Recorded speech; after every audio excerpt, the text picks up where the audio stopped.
He is ready, right? Her car seat looks like the right size. There are probably rules on when to move up to a booster seat, aren't there? Rear-facing, forward-facing? I think I have it right.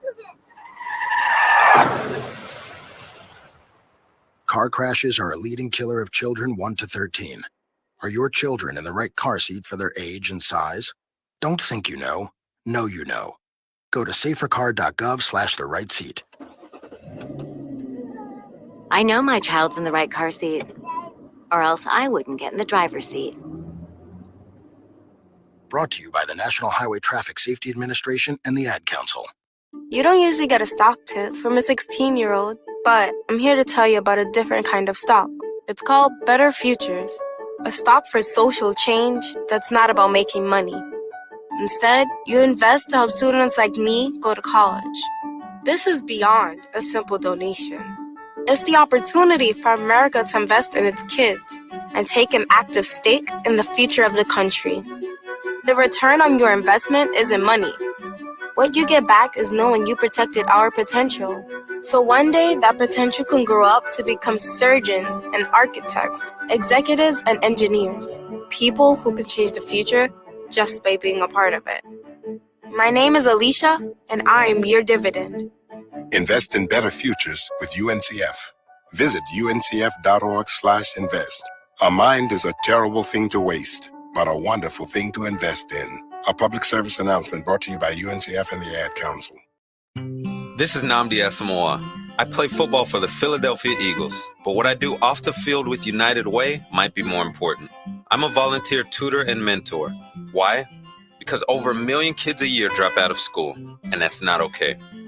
It takes 12 years to create a graduate, but it takes about the same time to create a dropout. And the difference between a child becoming one or the other could be me, or it could be you. Studies show that if we get to these kids earlier, their chances are better, and kids who read well by 3rd grade are more likely to graduate. So join me in United Way. Suit up and take the pledge. Become a volunteer reader, tutor, or mentor, because when a child succeeds, we all succeed. Give, advocate, volunteer, live united. Take the pledge at unitedway.org. Brought to you by United Way, the Ad Council, and the National Football League.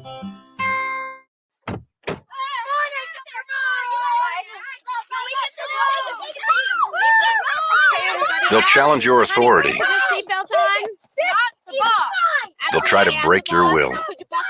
They'll push you to the edge of your sanity. Because that's what kids do.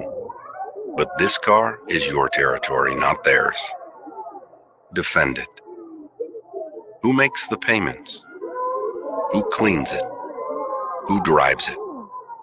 You do. That's who. And in here, your word is law. So when you say you won't move until everyone's buckled up, you won't budge an inch. Until you hear that click. Never give up until they buckle up. A message from the National Highway Traffic Safety Administration and the Ad Council. For more information, visit safercar.gov/kidsbuckleup. Let's go inside the mind of a 10-year-old. I should have worn those earrings today. I like those earrings. Gabby has those awesome earrings. I need to ask her where she got those, but that's just what she would want me to do. I'll have Michaela ask her for me. Buckle up, Sarah. Yeah, but then Michaela will be like, why don't you just ask her yourself? That's just like Michaela. Sarah, buckle up. Michaela's such a great name. I wish I was called Michaela. There's like a dozen Sarahs in my class. Hey, we're not hitting the road until you buckle up, honey. Oh yeah, seatbelt. I forget sometimes because my brain is like busy, you know? I wonder if there's pizza at school today. Sometimes it can be tough to get through to your kids, but it's not impossible. Always make sure they're wearing their seatbelts, even on short drives. Remember, you have the keys, you have the power. Never give up until they buckle up. A message from the National Highway Traffic Safety Administration and the Ad Council. Visit safercar.gov/kidsbuckleup for more information. Take a look under your bed. Find stuff under there? What about jobs? No? Now try your basement. There's a pair of overalls that overall you're not so into anymore. A perfectly good laptop that hasn't sat in your lap in months. And even more stuff, but still no jobs? Well, you really have both. See, stuff is defined as household articles considered as a group. Sometimes this stuff is no longer needed. Wait, no longer needed? That can't be right.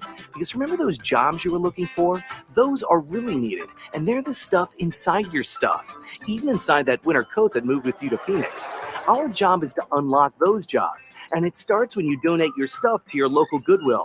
Here's how we do it. When you donate to Goodwill, we sell your stuff to provide job training for people right here in your community.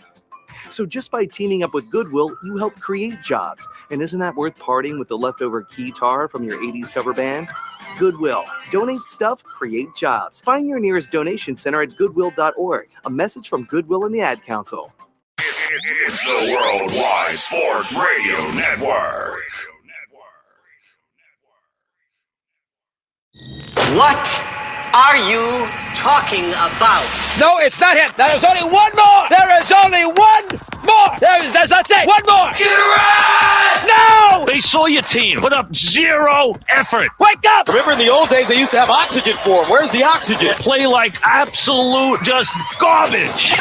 This is the Sports Loudmouths. Yay! Man, can you keep it down? I'm trying to introduce here. With Errol Marks and Speedy Petey. You're not even a has-been. You're a never was. You're a never was. You're a never was. December 6th, ladies and gentlemen, from a new show and for a new show of the Sports Loudmouth. 631-672-3108 is the number to call. Remember, you can go to our website at www.worldwidesportsradio.com. Download our apps. Yes, go to Apple, and right now it is up and running. All you have to do is go to WWSRN or Android, Worldwide Sports Radio Network. Speedy Petey, Tuesday, it's usually Wednesday when we start our week. But again, I have a lot of work to do for the network during the late parts of the week. So we're starting our show early this week. How are you? I'm doing all right. Action jam-packed weekend. We had an event. Shout out to the Francella family. Absolutely. It was a fun, night man. of hope at SUNY Purchase in Westchester. They put on a fantastic show. A lot of great performances, too. Yes. You were singing along. I was singing along, yes. We actually got You almost scared everybody away. We actually, yes, probably. We actually got to see the guy who, Martel. Thank you. Who was the actor who played Freddie Mercury in Bohemian Rhapsody. Well, he didn't play. He wasn't the actor that played Freddie Mercury. He did the voiceovers? He was the voiceover for Freddie Mercury. in the Yes, movie. but Freddie Mercury, arguably the greatest rock voice of all time, a very tough voice to be able to duplicate. He did a fantastic job. He should have been the actor that played Freddie Mercury. He looked identical to Freddie Mercury. He really did. It was fantastic. Yep, and a couple other fantastic singers as well. Benson was very good. Joe Matarese, the Joe actor, Matarese, he yep. was joining us. It was fantastic. I want to get him on the show. I'm going to reach out to Rick. I would love to get Joe on the show. Yeah. Very, very funny. But yeah, a lot of great performances there and a fantastic event. There was a lot of auction memorabilia events, from sports memorabilia to movies, a lot of autograph stuff, a lot of fantastic people there. So shout out to the Francella family and all everything. And we had the opportunity to host the cocktail hour. It was fantastic. Everybody loved us. There was about 250 people that showed up at certain points of the night. And it was fantastic. And a shout out to Rick and Laura, two fantastic people. And I was very happy, and so were you, Speedy, to celebrate. Well, it wasn't celebrate, but really put our time in and gave them everything that we had on Saturday night. But it was fantastic, and people loved us. They loved the banter. They loved our sports conversation, and a lot of people had the opportunity to hear us live and in color at an event, as we always do, and we love to entertain people. So we'd like to thank the Francella family and Starlight Entertainment, right? Yes. So thank you to all of them for giving us the opportunity to host the cocktail hour of that wonderful event. We were supposed to have, obviously, Sports Vice President of Research and Development, Eric Eager. He couldn't make it tonight. He wasn't feeling very well, so we'll get him on another week. But at 10:30, we'll be talking to Pro Football Focus and Sirius XM Fantasy Football Radio Show host, our friend, Mr. Brian Drake. I love Brian. Brian and me, we banter back and forth. And by the way, the guy knows his sports. So I'm very excited to get Brian on the show. This would be the third time. Third time, yep. Yes, third time in almost 2 years that he will be joining us. And I'm very excited to get Brian on the show. We're going to get into, obviously, the Mets signing Old Man Verlander. Yes, ladies and gentlemen, Old Man Verlander will be on the mound every 5 days. What does that say about the Mets pitching staff? I don't know. They're, I don't know, senior citizens. Put him in the museum. I mean, I'm serious. Max Scherzer and Justin Verlander, guys that are going to be 40 in less than a year.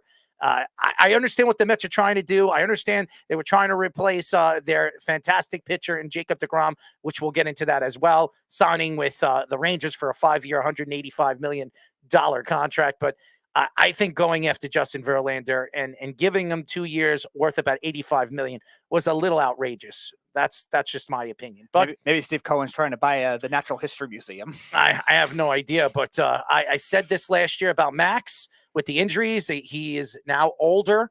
And yes, he didn't have that many injuries in his past, and now obviously now present. This year he had lat problems. He was out twice.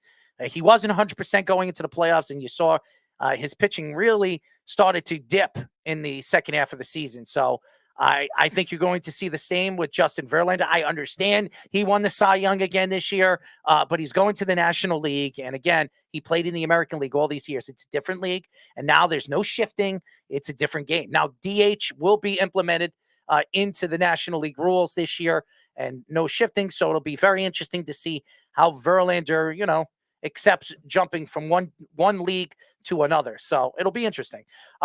Jacob deGrom signs with the Rangers, 5 years, $185 million contract with a 6-year option worth about $37 million. And that is a player's option. So if he wants to sign into that 6-year, he's going to make $37 million at the age of 40. That's a lot of money. Now, 6 years from now, it might be nothing. But we'll get into that in just a few moments. Trey Turner signs with the Phillies. Yes, he joins his best friend, Bryce Harper, over there in Philadelphia, a team that made it to the World Series this past year. Now you add probably the best shortstop in baseball, a second best shortstop in baseball in Trey Turner, coming all the way from the Dodgers. So what does that tell you guys? $300 million richer for Trey Turner. And now Philadelphia has not one, but two $300 million players. So honestly, ownership is going all in going into this season. So we'll see where this team goes with Thompson as their leading helm head coach or manager over there in Philadelphia. Jimmy G out for the season with a broken foot. And then, ladies and gentlemen, we hear that he might not be out with a broken foot. It's a fracture, so he could actually play in the playoffs. And that's good news for the 49ers if they expect to make a run all the way to the Super Bowl. A lot of people's favorites after making that trade with the Carolina Panthers for Christian McCaffrey. So I'm very intrigued to see if Jimmy G will be back at the end of the season. Lamar Jackson out for 2 to 4 weeks with a PCL sprain. What does that say to Baltimore? Does that hurt Baltimore? Absolutely does. Yeah. So we will get into that. They might miss the playoffs. There are other teams like the Chargers trying to get in. The Patriots, they're only 6-6. The Jets lost 7-5. So we'll get into that in a little bit later in the show. The Jets lose a tight game against the Vikings 27-22. What does that say about Mike White? He will remain the head of the leading number one quarterback of the New York Jets. It seems like the Jets are possibly going to stick with Mike White for the rest of the season. I know Saleh really didn't give you any answers at the press conference at the end of the game, but we'll get into that a little bit later as well. NFL Week 13 recap in Georgia, Michigan, TCU, and Ohio State make it to the college football playoffs. And yes, ladies and gentlemen, you want to know about Aaron Judge. We will get into that in just a few moments too, because I believe by the end of the week, Aaron Judge could be heading to another team. So just wait a little while and we will get into the whole Judge conversation. And we need Judge. Brett, I'm going to tell you this. I have been saying this for 2 years. I don't know if you've been listening to the show, but I have said this 2 years ago. if he becomes a free agent, if the Yankees don't sign him at the end of this year, and that was 2 years ago, he is going to go elsewhere. And I predicted he was going to go, and Speedy can vouch for it because he was here. He's been working with me for almost 5 years now. I told everybody that he was going to San Francisco. I said it. They were going to open up as soon as Buster Posey retired, I said, here we go. I knew Aaron Judge was not going to be a Yankee if he became a free agent. And boy, oh boy, I'm going to say, I hate to say I was right if this happens. And this could happen by the end of the winter meetings this week. I believe it will happen probably around Friday, possibly Saturday. You're going to hear that he signs a 9 to 10 year deal, which will send him to San Francisco, worth about $375 million, which would make him the highest paid player in Major League history. So that's my prediction. See if I'm right. But first things first, I want to get into the whole Justin Verlander thing. Sitting here today, if you're a Met fan, are you happy to add a player of Justin Verlander's caliber? The answer is the guy won a Cy Young. Now, we sit back and we understand what Justin Verlander is as a player. We understand who Justin Verlander is, coming from the Houston Astros, coming from the Detroit Tigers, being the player that he was for the last 15 years, one of the most dominant forces, one of the most dominant pitchers in the American League. But this guy is not 35 years old.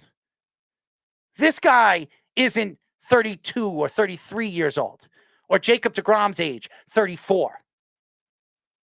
This is a player that actually is going to be 40 by the end of next season. Starting of the season, he'll be 39. A player that just really had Tommy John surgery. Now, he had a great season coming back from an injury of that magnitude. But you can't sit here today and tell me adding Justin Verlander over, I don't know, Jacob deGrom, to me, the best pitcher in baseball, is selling me as a Met fan. Now, Jacob deGrom, he hasn't been healthy for the last 3 years. We all know that. And obviously what Jacob deGrom did in the second half, the 3 games before the playoffs that he pitched, really, especially against Atlanta, really showed you that Jacob deGrom might not be the same player he once was. And also, if you look at Jacob deGrom's numbers after 5 innings, his ERA is way over 5. But I'm not going to sit here and say, if I'm a Mets fan, oh, I'm so happy we got Justin Verlander and we didn't sign Jacob deGrom. I am not excited about that. Not excited whatsoever.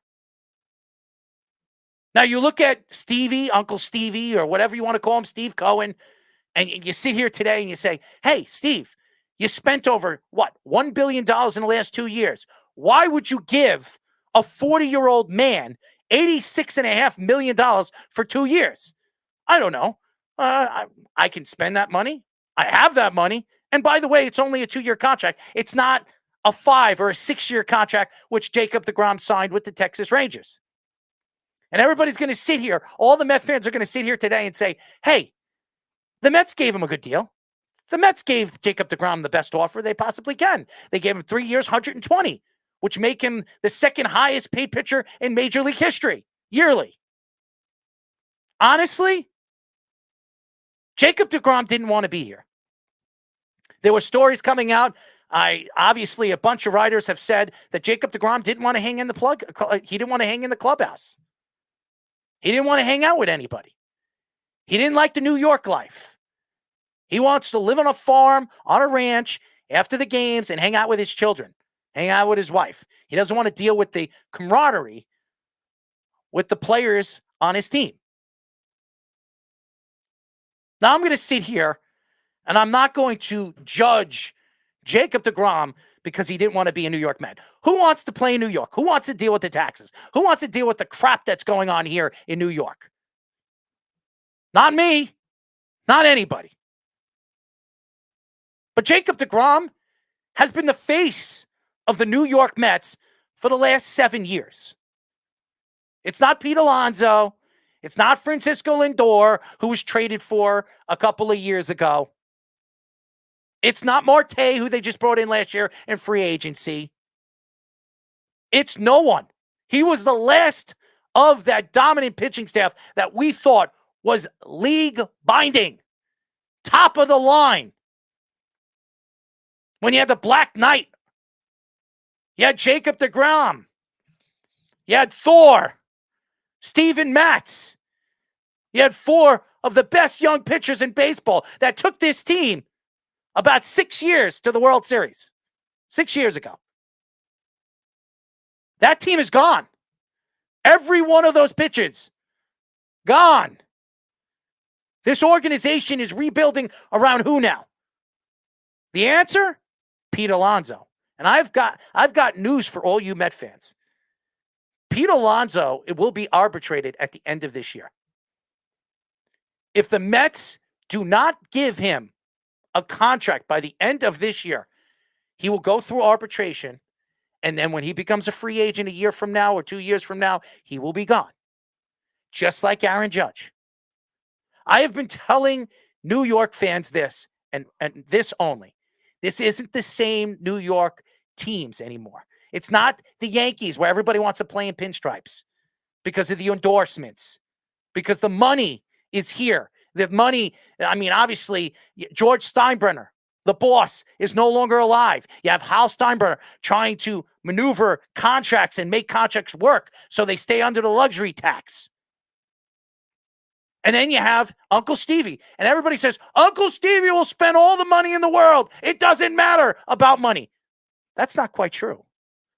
Because if that was the case, he would have given Jacob deGrom that 5-year, $185 million contract. And to sit here today and tell me, as all you Met fans have been saying to me throughout the weekend, that the Mets were right to walk away from Jacob deGrom, boy, oh boy, you guys are going to be very surprised this year with Justin Verlander and Max Scherzer.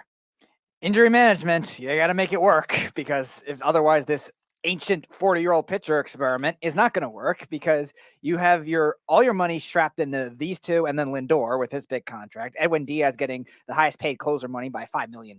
So a lot of it is invested all into the percentage of players. Pete Alonso is going to make a massive amount on his arbitration too. Mm-hmm. Aaron Judge got 19 this year. Aaron Judge will probably, or Pete Alonso will probably get a little 23, lower. 24. No, I think he's going to he'll get more. Yeah, because the cap's going up. Okay, fair enough. And you look at a case where teams do not win on top-heavy philosophies very often in baseball. It's very hard to win like that. You can get away with that in basketball, sometimes in hockey, but again, in baseball, you really need some level of balance. And whether you get the pitching from depth in your bullpen, whether you get the pitching depth from your starting pitching, that's the mold you need in today's game, because you can't rely on just all these workhorses to be able to do everything. Yeah, there are exceptions. I understand the Nationals, they won the World Series. You're not going to build your philosophy on that kind of thinking, because look at where they are now, first of all. And second of all, that was an underdog wild card run. That wasn't a very well put together team. They were a good team. Were they considered an elite team? No, it was the best run I've ever seen as an underdog, being the Astros, the way they did the Dodgers, etc. But still, that's not the way you want to aim to build the team. So I didn't really like it as a Mets fan. I was hoping they would bring in Carlos Rodon, even if to give him the extra year. If you have to give him 7 years, that's fine. He's young. He's 29. And he's been healthy the last 4 years, and then make a trade for another pitcher too. There were other guys that were available. The Brewers have 2 pitchers available. Cleveland with Shane. But you Bieber. have to trade pieces, and the Mets don't have anything in the farm system. Which I would have. Who do they have? Which I would have rather done though than trying to give all this money in all at once and then risk the luxury tax. The Mets farm system is one of the worst farm systems in baseball right now, and that's the other problem with doing this, because now they're not going to trade Alvarez, their best prospect, who was called up at the end of the season last year and played a game or so in the playoffs. They're hoping that they could trade McCann to Texas, because that's where he wants to play. Jacob deGrom and him are very good friends. The Mets want to get rid of that contract, and hopefully this year Alvarez is ready to take over the reins as the starting pitcher of this team. But again, the Mets don't have anything in their farm system. They're not the Yankees. They're not a Yankee. The Yankees, say whatever you want about the organization and what Brian Cashman has done in the last couple of years. He has stocked up players for the next 5 years that will be called up and be big parts, intricate parts of this organization moving forward. If Aaron Boone's there or Aaron Boone's not. If Brian Cashman's there or Brian Cashman's not. So again, you look at the Mets. I understand Uncle Stevie gave a 5-year a 5-year total where he thinks they're going to win a World Series in the next 5 years. You're 2 years in, and you really haven't gotten out of the second round. Right. So what are you selling to the Met fans? Buy your players, buy your team to win championships? It never worked for the Yankees, ever. Go. I'm sorry, it did work 1 year. It worked in 2009 when they brought CC Sabathia, Mark Teixeira, and AJ Burnett. That was it. 2009. Remember when they brought in Giambi? It never worked. Jason Giambi never worked. It took 7 years after bringing in Alex Rodriguez. 7 years making a trade to bring in Alex Rodriguez before they won a championship. What was it? Alex Rodriguez came to the Yankees in 2002, right? 2004, and then I'm sorry, 2004. And then he was thought of as the most crucified 5 guy. years. 5 years. It was the most crucified guy for how badly he hit. I thought it was 2003 actually, but it's 5 years. 5 years before they won a championship with Alex Rodriguez. Right. I remember how bad he hit. 5 in the years. He was like the most hated man in New York for how bad he was. They couldn't buy wins. They brought Carl Pravano. Remember him? Yep. Javier Vasquez. Remember him? I could go up and down the roster and players that they brought in. It never worked. It never worked. And they tried to depend on old man Derek Jeter to take this team to that next level after 2009. And then he broke his ankle and then eventually had to retire. Right.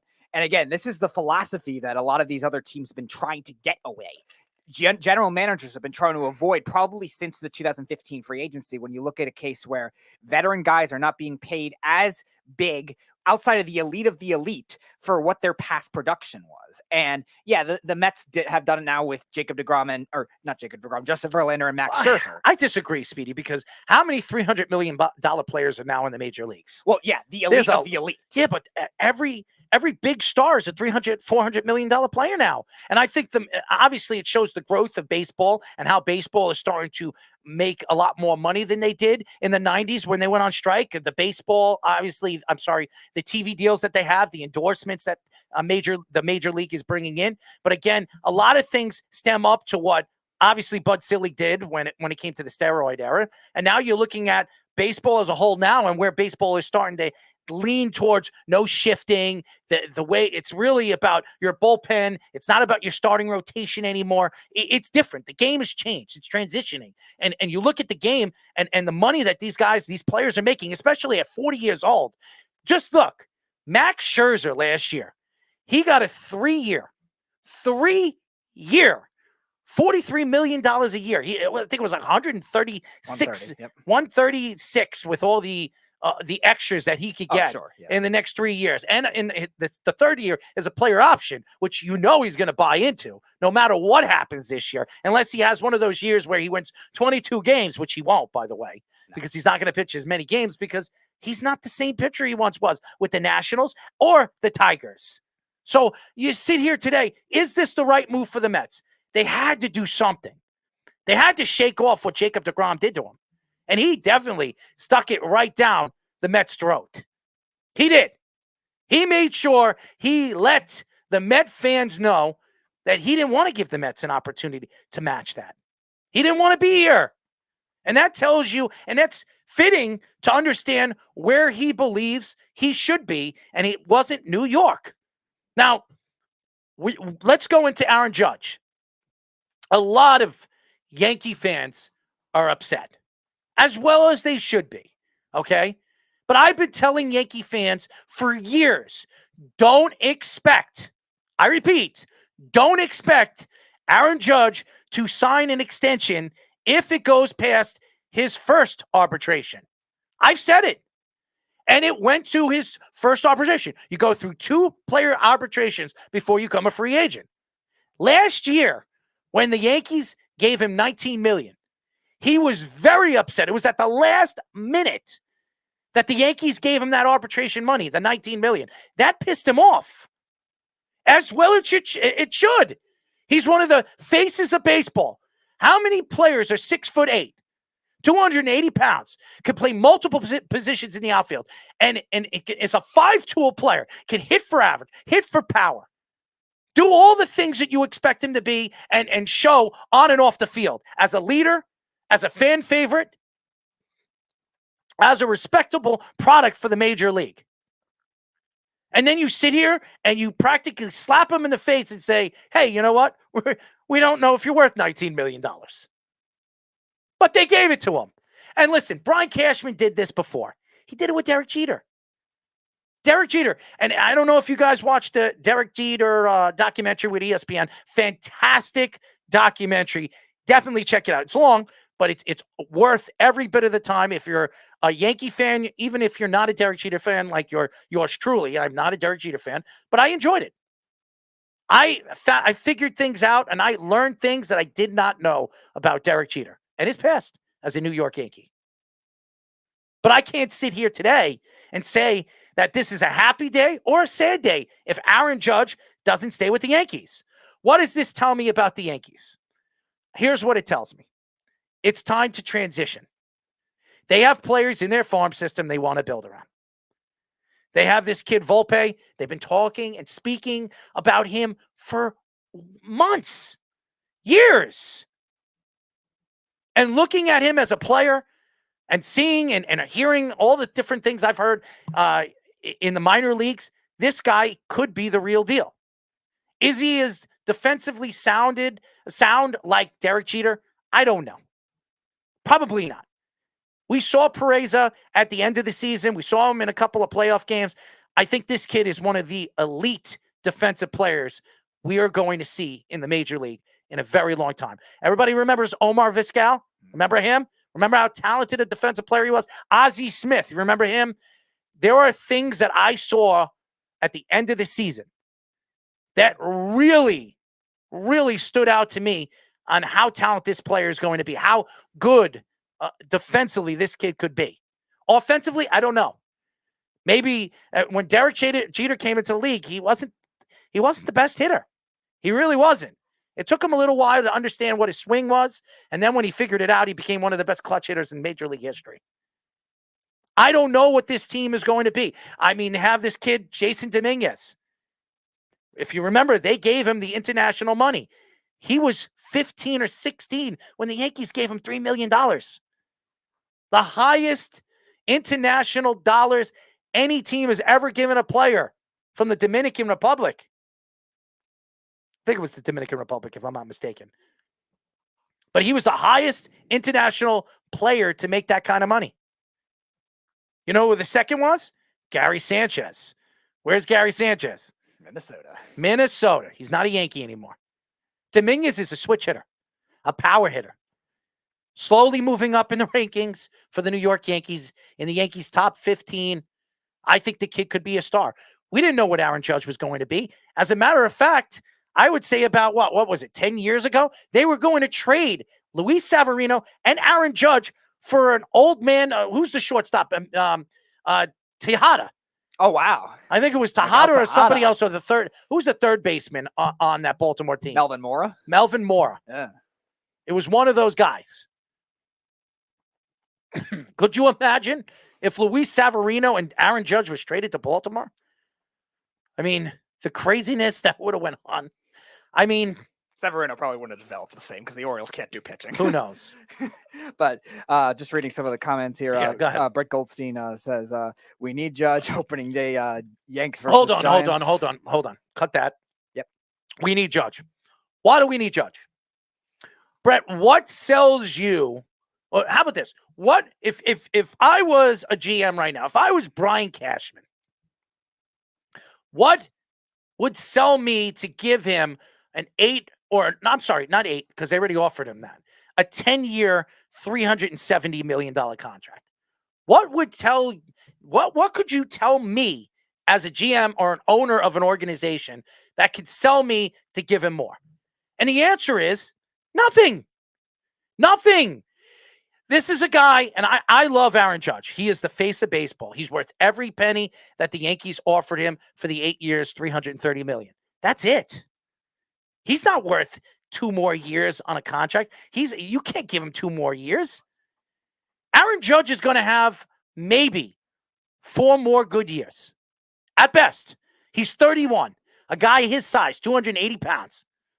31 years old. Fighting injury after injury before the last 2 years. You're going to trust this guy in the next, I would say, to make this contract fair.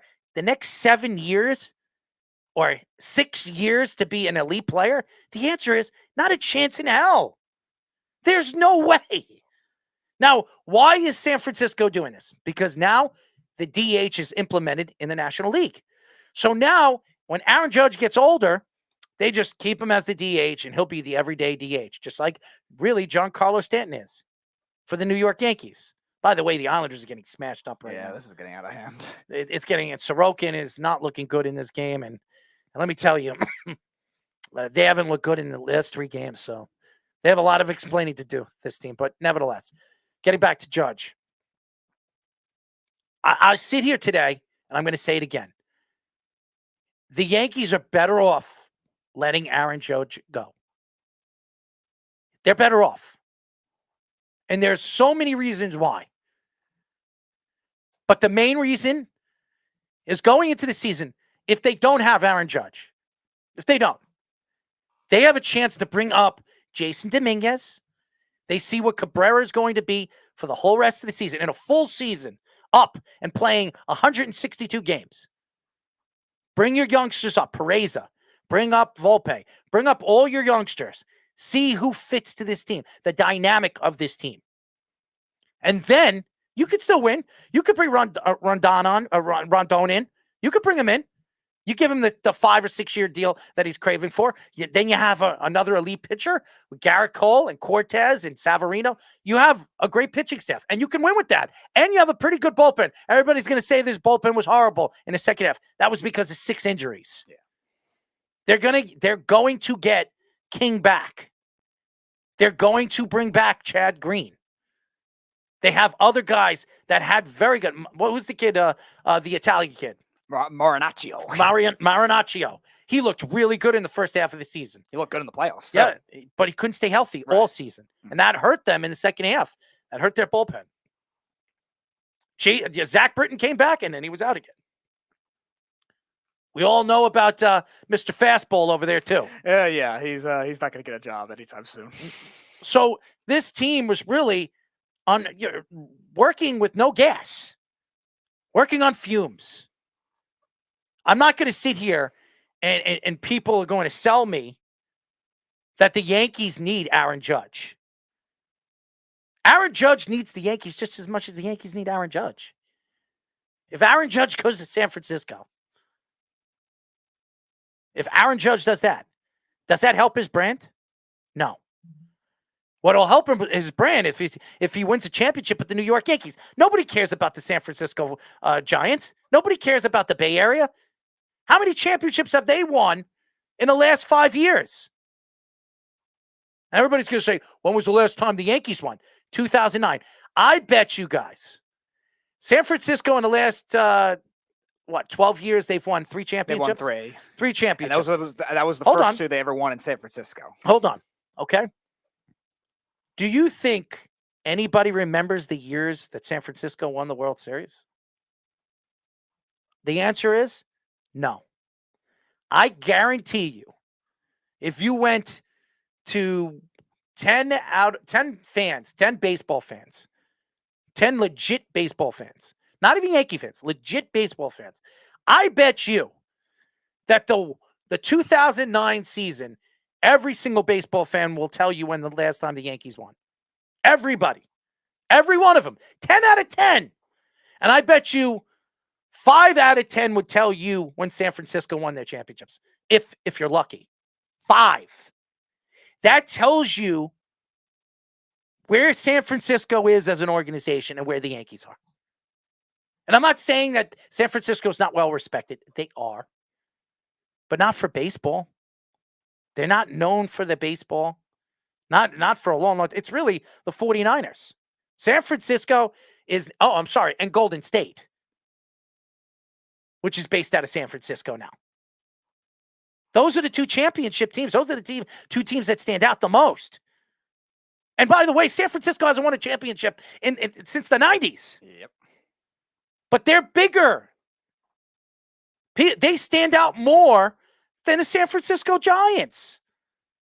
Not because they're not a good organization, a very well-run organization. Nobody cares. So Aaron Judge, he's going to take, and I don't question him taking the most money.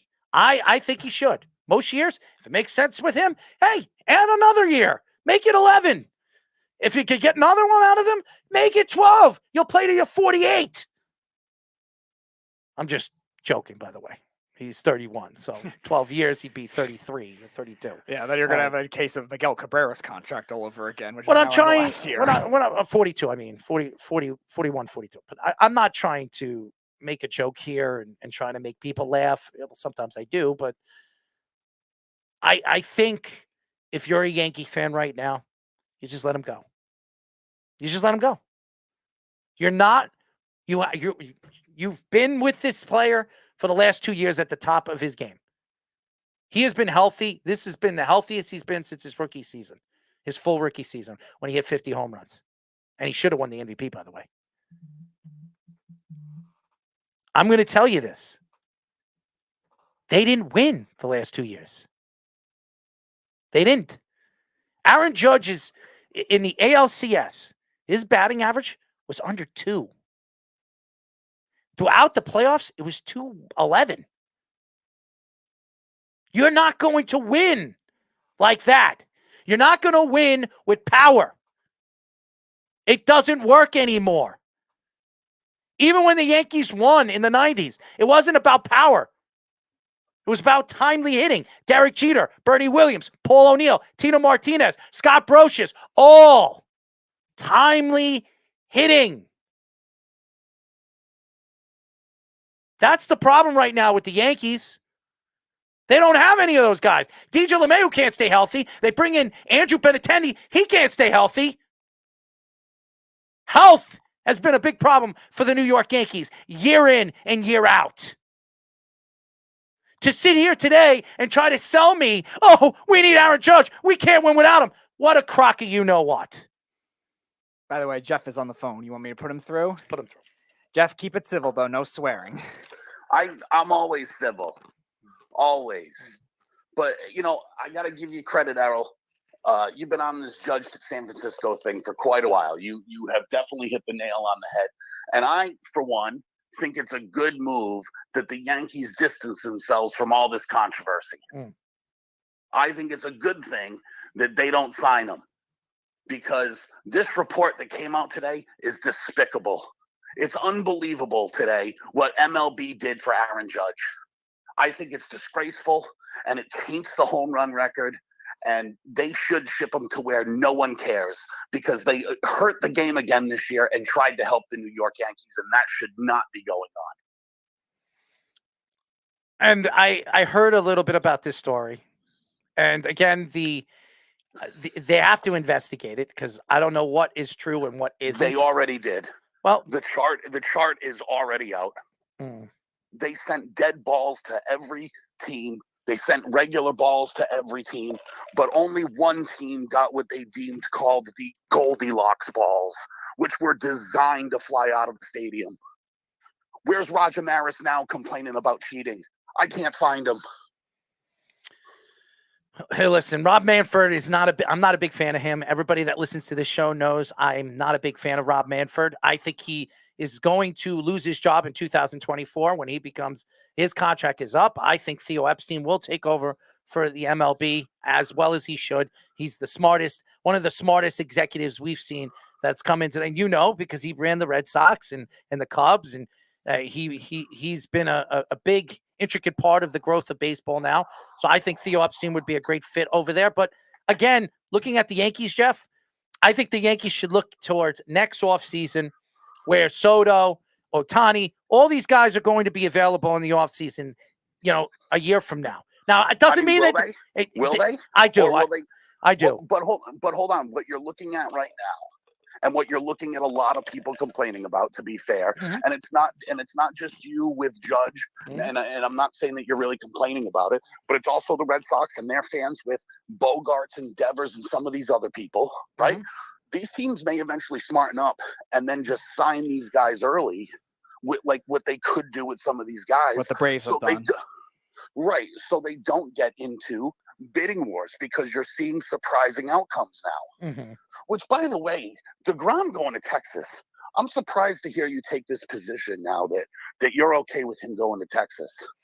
Because the last time a guy from New York wanted to go home and be where he's from and do his thing, you lambasted him for it. Well, he's going to Texas. He's Isn't he from Florida. though? He's from Florida. Yeah. Yeah, but he wants Right, but still warm weather and no taxes and, all that other stuff. I think, and by the way, I'm getting off being sick again, and I'm trying to get rid of this cold. I don't know what's going on with it, but nevertheless. Move to a better area. I'll sit here and I will say this. Jacob deGrom didn't want to be in New York. He didn't want to be a Met. He pretty much made it known that he didn't want to be here. And I think that him telling his agent that after this contract offer came out that he doesn't want to talk to the Mets anymore, it's over. There is no, but I don't bidding. think that's necessarily true either. It came out that it was. No, I don't think it is true because he was lobbying to get an extension and for them to pay him, and the Mets kept refusing because he kept getting hurt or injured or whatever the case may be. And I think that the fact that they didn't extend him soured him on being there. Well, they also covered up the injury issues he had at the end of the last year too, in 2021, when at the end of the All-Star break in July, he wanted to pitch and the Mets didn't want him to pitch.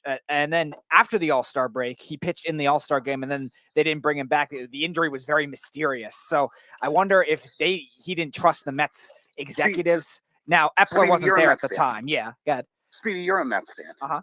Did they not jerk him around? They like did. they jerked No, they absolutely did. Like they jerked Syndergaard around, like they jerked all these other guys around because they wanted to say, maybe that just wears on a guy and they go, you know what? Screw it.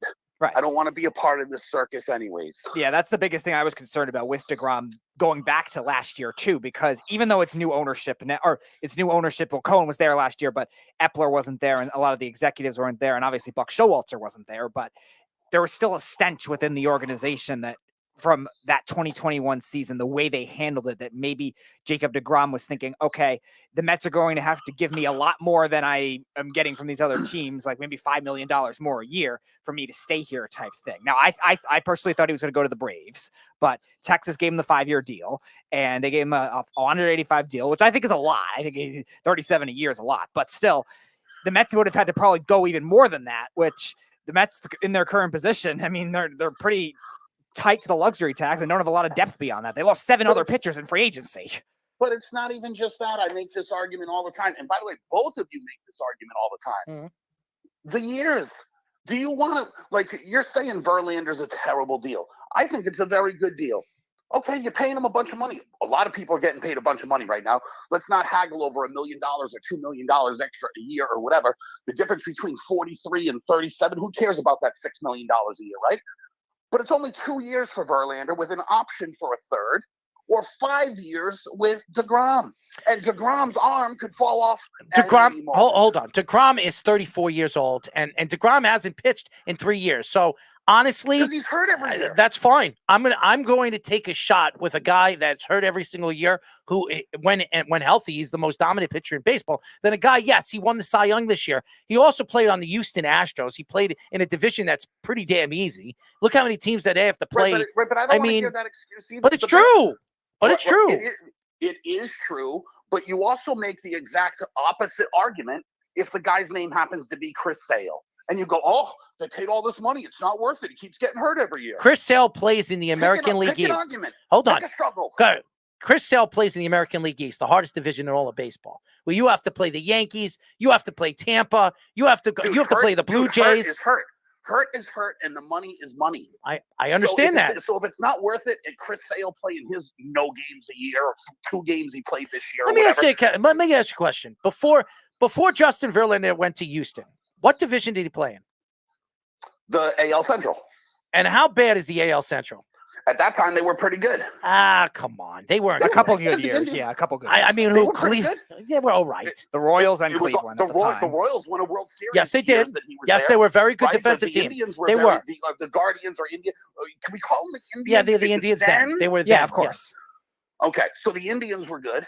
Just want to be appropriate when we do all of this. Sure. Right? The Royals won a World Series. Detroit, by the way, when they were there, they were in the ALCS a few times. Yes, You they were. remember They were a the loaded home run team. Poppy hit where the cop was I showing up in the remember. bullpen? I remember. Right, so they were very good. That- So, I mean, listen, they did very well when he was there. He's always been a game I'm not pitcher. saying he's not a great pitcher. I'm saying that look at the division. Now, do you think Justin Verlander would be that dominant if he played for the Red Sox or the Yankees? The answer is no. I don't. Because he's been dominant when he's played. Yes, really good but teams. he only has to play them. He only has to play them like what, 4 times a year, 3 times a year. What do you think? Fuck, these guys are pitching every day. They're not. They pitch every. I understand, and Jeff, I understand what you're saying. And most pitchers pitch 33 games, 35 games a season. That's what usually they get. So they might if they're face healthy. 6 good teams. Right. I'm saying that when you look at where Justin Verlander is then and where he is now, he's not the same pitcher. He's just not. Well, right. He's also 40 or 41 or whatever he is. No, he's 39. He's going to be 40 this year. Oh, right. Well, it's 40. Yeah, so he's 40. He'll be 40. You got to pick a struggle. You can't say he's not worth it, and then Chris Sale's not worth it, and then he is worth it, or whatever. Here's what I'm going to say. DeGrom's always hurt. You don't give guys long-term contracts that are always hurt. If you did, the Yankees would have re-signed. Well, the Mets aren't going to. Jeff, I have a question to ask you. Honestly, and by the way, I'm not advocating I know because I think it's terrible that he only plays like 2 games a year. By the way, I want to ask you a question. This is a great question. This year, who do you think is going to have a better season? Jacob deGrom in Texas or Justin Verlander in the National League East for the Mets? Verlander, because I believe the Mets will also get like Verlander. Listen, they both pitch to a very low ERA, so that is what it is. And I believe the Mets are going to get some bats and have some young guys step up. So I still think Verlander's record is going to be pretty darn good. I'm going to tell you this. Because let's face it, the Rangers don't win a lot of games anyways. Do you think Jacob deGrom's going to make a huge difference in that team's win and loss record? No, but I think Texas should have been better than they were last year. And they started off the season pretty that's good. Because they got another bum contract. Marcus Semien did jack shit last year. He did bad. Yes. And he didn't. Seager was very good. Seager was very good, but Semien was a joke. Yeah, and that was 1 year. And you would think that it's going to play out differently this year. But it probably won't. He got paid. That's what happens when people get paid. They get lazy. Well, you hope for the Texas Rangers that doesn't happen. That's how often do you see it that guys have career years all of a sudden when they're going into the contract year? I mean, in the Judge's case, it was because of juice balls, not just because of the contract year. It was like, a combination of those two. Really getting back to the Aaron Judge thing, you sit here today, if you're a Yankee fan, I wouldn't be so upset. I wouldn't because he's not going to put up numbers next year. Not like that. Only helps the Yankees. Well, first of all, Aaron Judge. Let's say he doesn't hit 62. Let's say he doesn't hit 62 home runs. He'll still hit. He would have hit 50 home runs this year. To think that he wouldn't have, he had a really good season. He was seeing the ball early in the season, especially. He won't hit 35 next year. You want to bet on that? I don't know if I'd bet on it, but it's a much more difficult park to hit in San Francisco. 100%. Let's be honest. Hitting a home run in New York is a joke. Do you know that Aaron Judge, even without the juice balls, they were flying out of the park. It's also exit velocity. Do you know that Aaron Judge hit just as many home runs away as he did home? Yeah, it's just going to be different. It's colder. It's colder longer in San Francisco because that park is right on the water.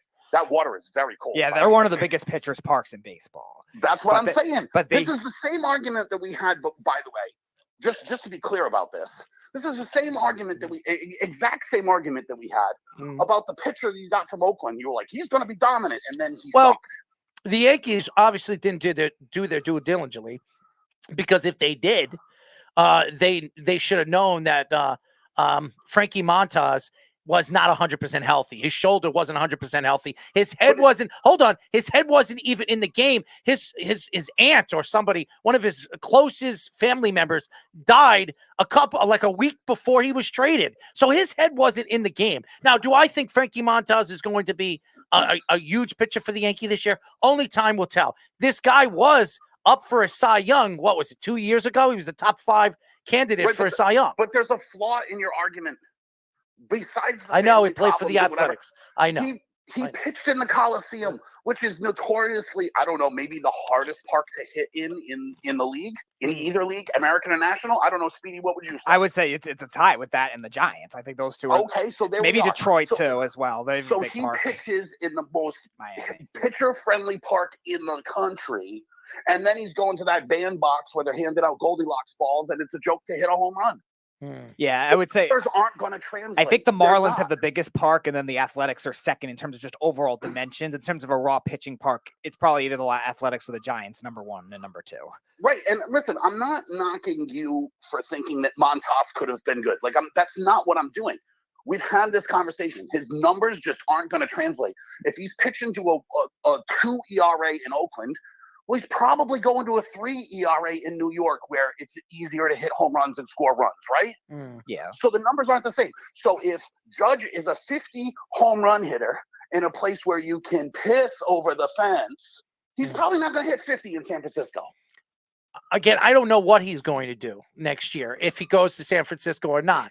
I do believe you nailed this one. He's going. I absolutely believe he is. And dude, the offer is $360 million. I know. It could reach up to 10 years, which is ridiculous. Now let's be honest. Let's be honest here. Let's just be actual people with a brain for 1 second. I'm praying you both can do it. Mm-hmm. Someone comes to you and says, "Here's $360 million," and you go, "No, I want 300 just so I can wear pinstripes." You'd be an idiot to turn it down, right? Yes, and he won't. Yeah, and he won't. He's not going to turn down $360 million. He's going to take the $60 million more. He's got a family to feed, and his children's children will have money to spend for the rest of their lives. Right, but this is what I'm saying. These people that these morons that make $22,000 a year working at Home Depot, God bless them. Right? They're all whining and crying because you're like, "Dude, there's too much money." If someone offered you 360, would you go, "No, I think I'll take 300"? Yeah, there's no way I'm not taking the Giants. Right? I would not have that kind of bias. Right, but that's what a lot of people are doing, aren't they? And that includes if it was the Mets too. I would still take that money. Right, you're forgetting these people aren't robots. They're human beings with lives and families, and they need to take care of their own well-being. And people throw out common sense and the ability to take all of that into consideration for their own selfish needs because of the laundry they root for. I know you hate the Yankees, and I know you I don't. None of this has been a slam against the Yankees, has it? Well, actually, it was. So what's a slam against the Yankees? Calling the Yankees stadium a bandbox, saying that the Yankees were cheating, baseball was cheating, and the Yankees were cheating. Is it not the park that's easiest to hit a home run in Major League Baseball? It's one of them. It's not all of them. Baltimore, I think, is easier. I mean, it's got to be the easiest place to hit a home run. I think Baltimore was until they moved it. They moved back the park this year. The fourth hardest park to hit in a home run in last year. They moved back the left center field and left field walls this year. So that they saw their park was a joke and made the adjustments. Where have the New York Yankees made the adjustments? They haven't. So it's still a joke to hit a home run. It's not a slam. It's a fact. Don't be mad because you hate facts. Don't get mad at me because that's a real thing. Speedy, is it a real thing that you hit more home runs in certain parks than other parks? No, there's obvious park dimensions. Now they've changed over time. Like the Padres used to be one of the biggest pitchers parks, and now they're kind of neutral now. Are you going to sit there and tell me that it's not beyond easy to hit a home run? Did you not say that baseball cheated for the Yankees this year? Did you not say that? That's a fact. Look at the data. But you are taking shots at the Yankees. How is it the only Goldilocks balls got sent to the Yankees? Only the Yankees. But you did say that, did you not? It's not me saying it. It's the person who uncovered the report. That's not me. I'm just telling you what the report. I'm just telling you. Yeah, you're trying to throw the Yankees under the bus. So I'm throwing the Yankees under the bus. I'm saying Major League Baseball cheated for the Yankees. The Yankees were the beneficiary of probably the MLB bias against not wanting the Astros to win because they probably hate them for their cheating scandal. I think that can be a fair assessment. Well, I mean, okay, let's just put the shoe on the other foot. What would you say if Xander Bogaerts and Rafael Devers combined for 600 home runs last year, and then the only baseballs that were the Goldilocks balls got sent to the Red Sox? What would you say? I'd say that's a crazy number, 600 home runs for 2 players. That's what the Yankees were hitting. That's like video game hack job numbers. Right. Well, it doesn't matter. Like, just say Rafael Devers hit 60 home runs last year, and the only baseballs of their kind were sent to that team. What would you say? You spent a long time railing against the Red Sox or the Patriots for cheating that, by the way, wasn't real, right? Mm-hmm. And then this thing happens, and you're like, oh, you're railing against. No, I'm not railing against the Yankees. I'm telling you a fact. The only baseballs of that kind were sent. Now, the Yankees don't send themselves baseball. That's not the Yankees sending themselves. That's Major League Baseball only sending the Yankees those baseballs. So I'm not blaming the Yankees. You have it wrong again. No. I blamed very clearly Major League Baseball. I have it right. I know how you are, Jeff, and I know who you are, Jeff. I understand what you're saying. I understand you don't want to use your terminology to throw the Yankees under the bus, but in your head and your beliefs is, I can't stand the Yankees. And you're saying that the Yankees were a part of something to say, hey, that's why they made the playoffs. That's why Aaron Judge almost broke. That's why he broke the record. The Yankees unwittingly participated in it. They had no knowledge of it, but Major League Baseball did that. It's interesting. That's a fact. It's That's interesting. A fact. Those Goldilocks balls are a fact. Goldilocks balls. That's what they call them. That's not my terminology. Speedy, is that what they call them? Yeah, this article I'm seeing definitely has that terminology in it. Right. This is not my words. Yeah. This is the report. They only got sent to the Yankees, and then all of a sudden, Aaron Judge has a magical season.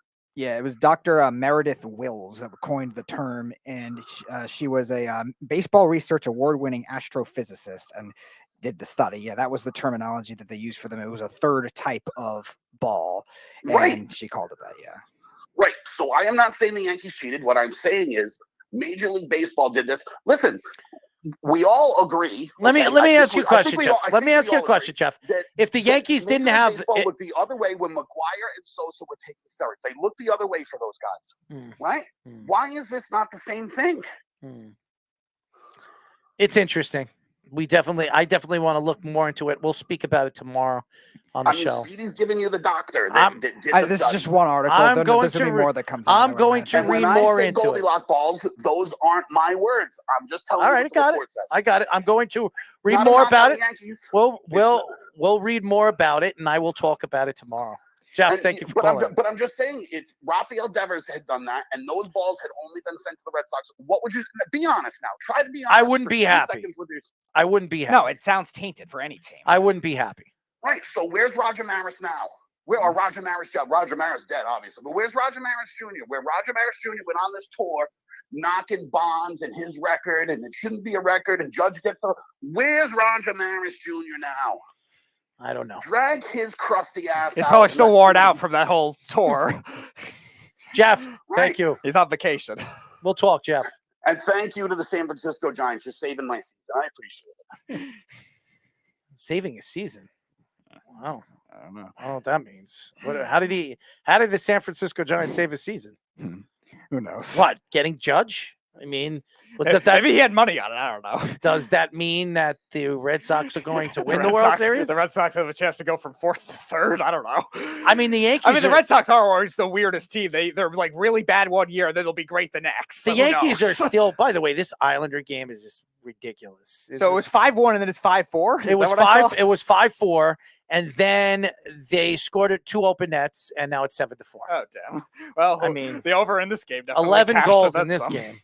Whoever had the over in that game, that definitely cashed maybe times 2. If ridiculous. That's a way to bet. Snug says, I hope Kenny becomes the next commissioner of MLB. The Beeve, in reference to Verlander, says he will get hurt. He will get hurt. He will not last. Snug says, I like when Speedy says stench. I seem to recall Verlander pitching in the World Series for the Tigers. Yes, Snug, I actually did reveal that fact. He is the first pitcher in Major League history to pitch a World Series game in 3 different decades. Yep.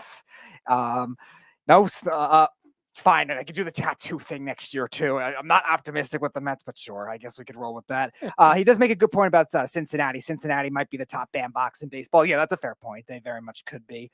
I'd move in with Kenny the Beeve and Miami Heat for $360 million. Yeah, you probably would. And then he also said the Yankees were complicit, but they didn't generate the situation. And he might be right on that. Which is fair. I think, yeah, it's mostly operated from the league office type thing because they want this kind of home run chase. Especially in September, you have football starting. That's going to overshadow a lot of things. So how do you keep it relevant during these playoff races? Why not a guy chasing a home run record? That's one way to do it. Philly got better. Yeah, they did. Adding arguably the best shortstop or second best shortstop in all of baseball, and Trey Turner.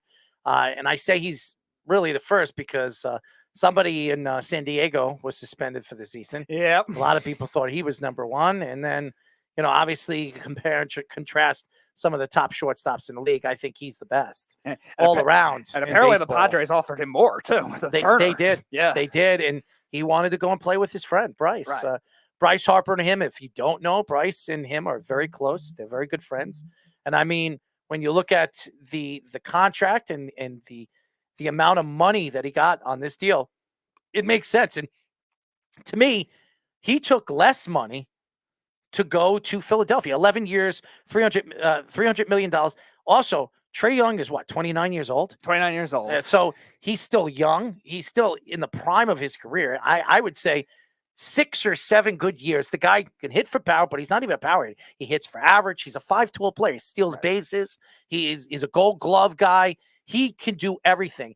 How does this change the fortunes of this Philadelphia Phillies team? And the answer is it could change a lot. I usually bash Dave Dombrowski. This is an absolute bargain. It's a bargain. Yeah.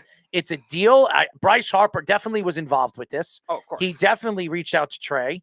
And Trey said, you know what? He'd come over here. We're a player away from being a championship contender every single year. Bryce Harper's in the prime of his career. He's in the prime of his career. You have all the different aspects of this team and where this team could go. And by the way, they're not done. So I've been hearing they're in the run for Rendon. So who's to say they couldn't land Rendon and really solidify themselves in the National League East? Now, the National League East has been growing. Obviously, the Braves won. Philadelphia was in the World Series this year. The Nationals won a couple of years ago. The Mets were in the World Series 6 years ago. The Marlins, they won a couple of World Series about, 20 years ago. But, but the fact is that this has become one of the powerhouse divisions in baseball. And you look at Philadelphia, the Mets, and Atlanta. I mean, these 3 teams are going to be fighting for first place this year. They're very talented, all 3 of them. And who's better now? Who has the most firepower on their team? Some people would say Atlanta when at 100%. I still do. Yeah. But Acuna wasn't that good this year. He really didn't have a good season. Albies missed half the season, or practically the whole season. So we don't know what Albies is going to be next year. I mean, they might lose their starting shortstop. Yep. So it seems like he might be going elsewhere. I mean, they have the Rookie of the Year. They have one of the better young hitters in baseball. And the runner-up for Rookie of the Year. What happened? And the runner-up for Yes, Rookie of the Year. the Strider, pitcher. too, Yes, yeah. Strider. Mm-hmm. Yes, and they have a good farm system, one of the better farm systems in baseball. But you sit here today, the team that stands out is the Philadelphia Phillies. They have Schwarber coming back next year. They have Bryce Harper. They have Trey Turner. Who's the outfielder they brought in last year? Brandon Marsh. No, not Marsh. Castellanos. Castellanos in the middle. You're talking about the best middle lineup in baseball now. And Castellanos even wasn't great last year. He was hurt for much of the season. And he was big in the second half of the season. He was huge in the playoffs. He was probably their best hitter in the first 2 rounds of the playoffs. And by the way, you do have Real Moto too, who's one of the better hitter catchers in baseball. Yeah. I mean, this is a star-driven team now. You want to ask me who's going to come out of the National League this year? I can't tell you. I can't. But honestly, talent-wise, lineup to lineup, I think Philadelphia has the best lineup in baseball. Mm-hmm. It'll be just like last year. How much can they weather the storm while Bryce Harper is hurt? Because he's going to probably miss half the season with the surgery he just got. And that's why he probably spoke to Trey and said, listen, when I get back in the middle of the season, we're going to be right there to win the division, and we'll be right there to win a World Series. Mm-hmm. And honestly, he's right. Oh, yeah. If you look at this team, top to bottom, they have Thompson coming back. They're going to extend him. This is absolutely. Now, they have to fix the bullpen, and they will. I mean, they have the money. They have one of the richer owners. He'll open up his pockets. There's no question that he will. There's a lot of questions. Do we have a caller? Yes, we do. We got the Beeve. Beeve, what's up, man? What's up, bro? So I wasn't referring to Verlander getting hurt. I was referring to deGrom getting hurt. Oh, deGrom getting hurt. Okay, gotcha. Not Verlander. Verlander's going to be fine. I don't see a problem with Verlander. Oh, I think he's going to get hurt this year. I don't think so. I'm going to tell you why. Everybody that goes to the Mets gets hurt. No. Every single player that goes to the Mets get hurt. So I think Justin Verlander will get hurt this year? Absolutely. I don't know when. I don't know when. I don't know how. I know, but I'll tell you what, How long? deGrom will not last that contract. Now, Justin Verlander missed a little bit of time this year to injury on the Houston Astros. Season, yeah. Yes, he did. He missed a little time. I believe Justin Verlander is going to miss at least 2 stints this year, and he's not going to pitch 26, 27 games. I guarantee you he won't. He might. Max Scherzer didn't. So but Verlander's a better pitcher than Max Scherzer. No, he's not. No, he's not. No, he's not. No, he's not. Yes, he is. No, he's Yes, he not. is. Go look Yes, at the he is. numbers. It's not even. It's Max not even Scherzer's close. been the best pitcher in baseball for the last. It's not even close to the second best pitcher. Beav, after it's not DeGrom even for the close. last I'm not 5 even going to years. argue with you, and you're going to be here tomorrow, so I can't wait to get you here and yell at you. Yeah, That's well, right. Well, Verlander's a better pitcher than Scherzer. The last 5 years, Jacob Beav, DeGrom's been the I'll best. give you the numbers tomorrow. I'll put it right in front of your face. It's not. Scherzer's been the best besides DeGrom in the 4 or 5 years stint that he was this dominant. Max Scherzer's been the best pitcher in baseball. It's not even an argument. It is not even an argument. Look at his whip. Look at his ERA. Look how many Cy Youngs he won in the last 10 years. And even ones he was finalist for. He was a finalist 5 times. I mean, the guy has been the dominant pitcher in Verlander baseball. is more talented, and he's a No, better he's pitcher. not. No, he's not. Verlander probably had a better career than Scherzer, if you want to judge that. I would say currently the last 5 years. Even currently the last 5 years, though, Scherzer's better. He's better. He's better overall. So there you go. He's not. Clayton Kershaw had a better career than Max Scherzer and Jacob deGrom. Are we going to say Clayton Kershaw is better than them currently? That doesn't mean anything. It means that Scherzer is not as good as you think he is. Okay, again, we're splitting hairs, Beef, but again, Scherzer for the last 5 years, outside of Jacob deGrom, he's been the best strikeout pitcher in the league. Verlander's had some great years, no question, but he also was hurt for 2 of those years too. He was out for the shortened season, and so was deGrom. So there you go. So deGrom, we're comparing Scherzer and Verlander here, not deGrom. All right, to me, deGrom, see ya. Good luck, and I hope his arm falls off because it's going to. Why would you say that? Because the guy doesn't know how to pitch. I think he knows how to pitch. No, he doesn't know how to pitch because if he knew how to pitch, he would stay healthy. He's going to learn not to throw so hard. All right, let's look at their careers, okay? Max Scherzer's career, his ERA is 3.11, okay? His innings pitched is 2,682, strikeouts 3,193. His whip in his career is 1.074. How many games? What happened? How many years? He's pitched since 2010. How many games did he pitch? How many years? How many years? I think he came up in 2009 or 2010. 208. 2008. Okay. And it's 2002. Yeah, and Verlander, how many years has he pitched? He's been pitching since 2005. 2005. It's 3 years. A lot longer. It's 3 years. And really, his first year, he barely played. Okay, he pitched like 3 games. Okay, it was his second year, 2006. So it's 2 years before Scherzer. Okay, Scherzer. Okay, his whip is at least 1.1 under which I mean, actually, it's not true. Scherzer's 1.074. Verlander is 1.117, which is a lot. That's a significant amount. Okay. They look at that. And by the way, he's played more years. Strikeouts, Verlander 3,163 to Max Scherzer's 2,682. I'm sorry, 3,193. So honestly, he has 5 more strikeouts than Scherzer does. 5 more. And he's played 2 more full years than Scherzer. You're going to tell me that Verlander's a better pitcher than Max? It's not. It's not even close, dude. Yes, it is close. It's not even close. It's not even close, dude. Numbers don't mean nothing. It's not even close. They don't mean nothing, dude. It's not. It's not. The Verlander's the more talented pitcher. He's the better pitcher. That's it.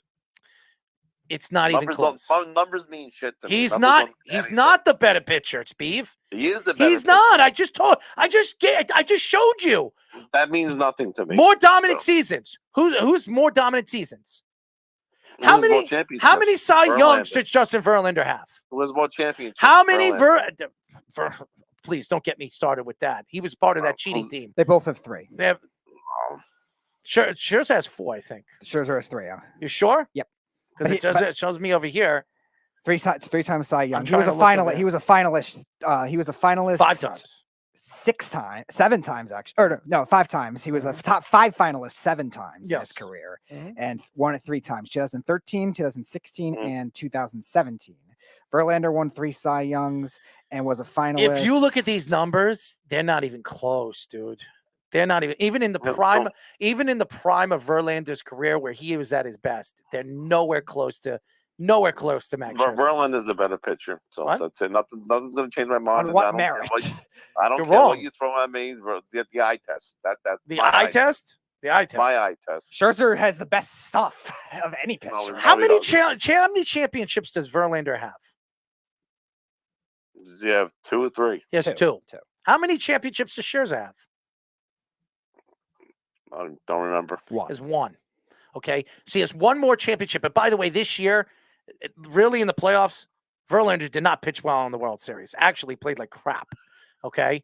So you can't sell to me that because he's got 1 more championship than Max Scherzer.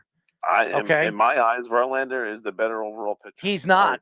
And by the way, who's a better playoff pitcher, Max Scherzer or Justin Verlander? Verlander. No, he's not. No, he's not. Yeah, again, he's not. He's not. He's only been good in certain postseasons. He's not, dude. Dude, you say that he is, but he's not. Change my mind. I'm not trying to change your mind. You're wrong. I'm not wrong. I'm just trying to figure out what you're basing wrong. it I on. love you, bro, but you're wrong. What are you basing it on? You're wrong here. I just told you the postseason. My eye test.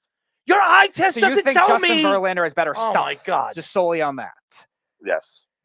Well, Scherzer's had the best quote unquote stuff for quite a while now, and to me, then the Mets should get rid of Verlander. They shouldn't even sign these 2 idiots. I didn't want them to sign Verlander. I told you they shouldn't have. I wanted them to sign Rodon and get better depth and make a trade. They should have. They should have never let Wheeler go. They should have never let us. Well, yeah, that was 4 years ago. They had to change Doesn't from matter. that now. This is how stupid this Met organization is. They're dumb.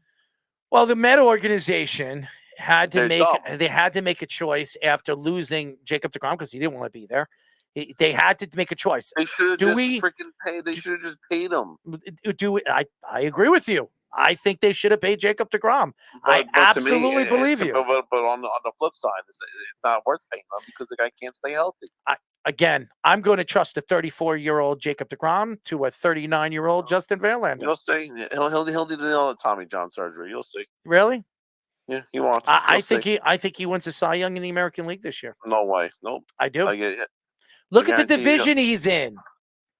Besides Houston, who's good? The guy can't stay healthy. I think Seattle had a great season, and yes, Castilla's there, and he looks good. But Castilla, the year before, the year he got traded, this year, he was horrible with Cincinnati.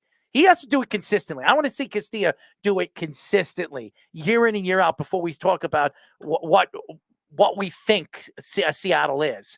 I want to see Seattle do it back-to-back years. I want to see Seattle get to the playoffs this year. I don't think they do. I really don't. I think they're overrated. I really do. I think they had a great season. Fantastic. Let's see them do it back-to-back years. It's not easy doing it in the major leagues. That's why all the Yankee fans that take shots at Brian Cashman, he's run out of time. 33 years in a row with a winning season. 33. Ask me how many major league teams in the last, 10 years in a 5-year span has winning records. Ask me that. You want me to tell you? It's only the Braves, Dodgers, and Astros. Probably like 4 teams. Yeah. Okay? To sit here, and the Yankees have done it for 33 years in a row. That tells you the dominance of what Brian Cashman can do. I'm so sick and tired of listening to Yankee fans. They're idiots. And I'm a Yankee fan. Idiots. Jackasses. You can hear it from me. I'm calling Yankee fans jackasses. They don't know what they're talking about. All they want to do is throw people under the bus because they're not winning. Winning is not easy.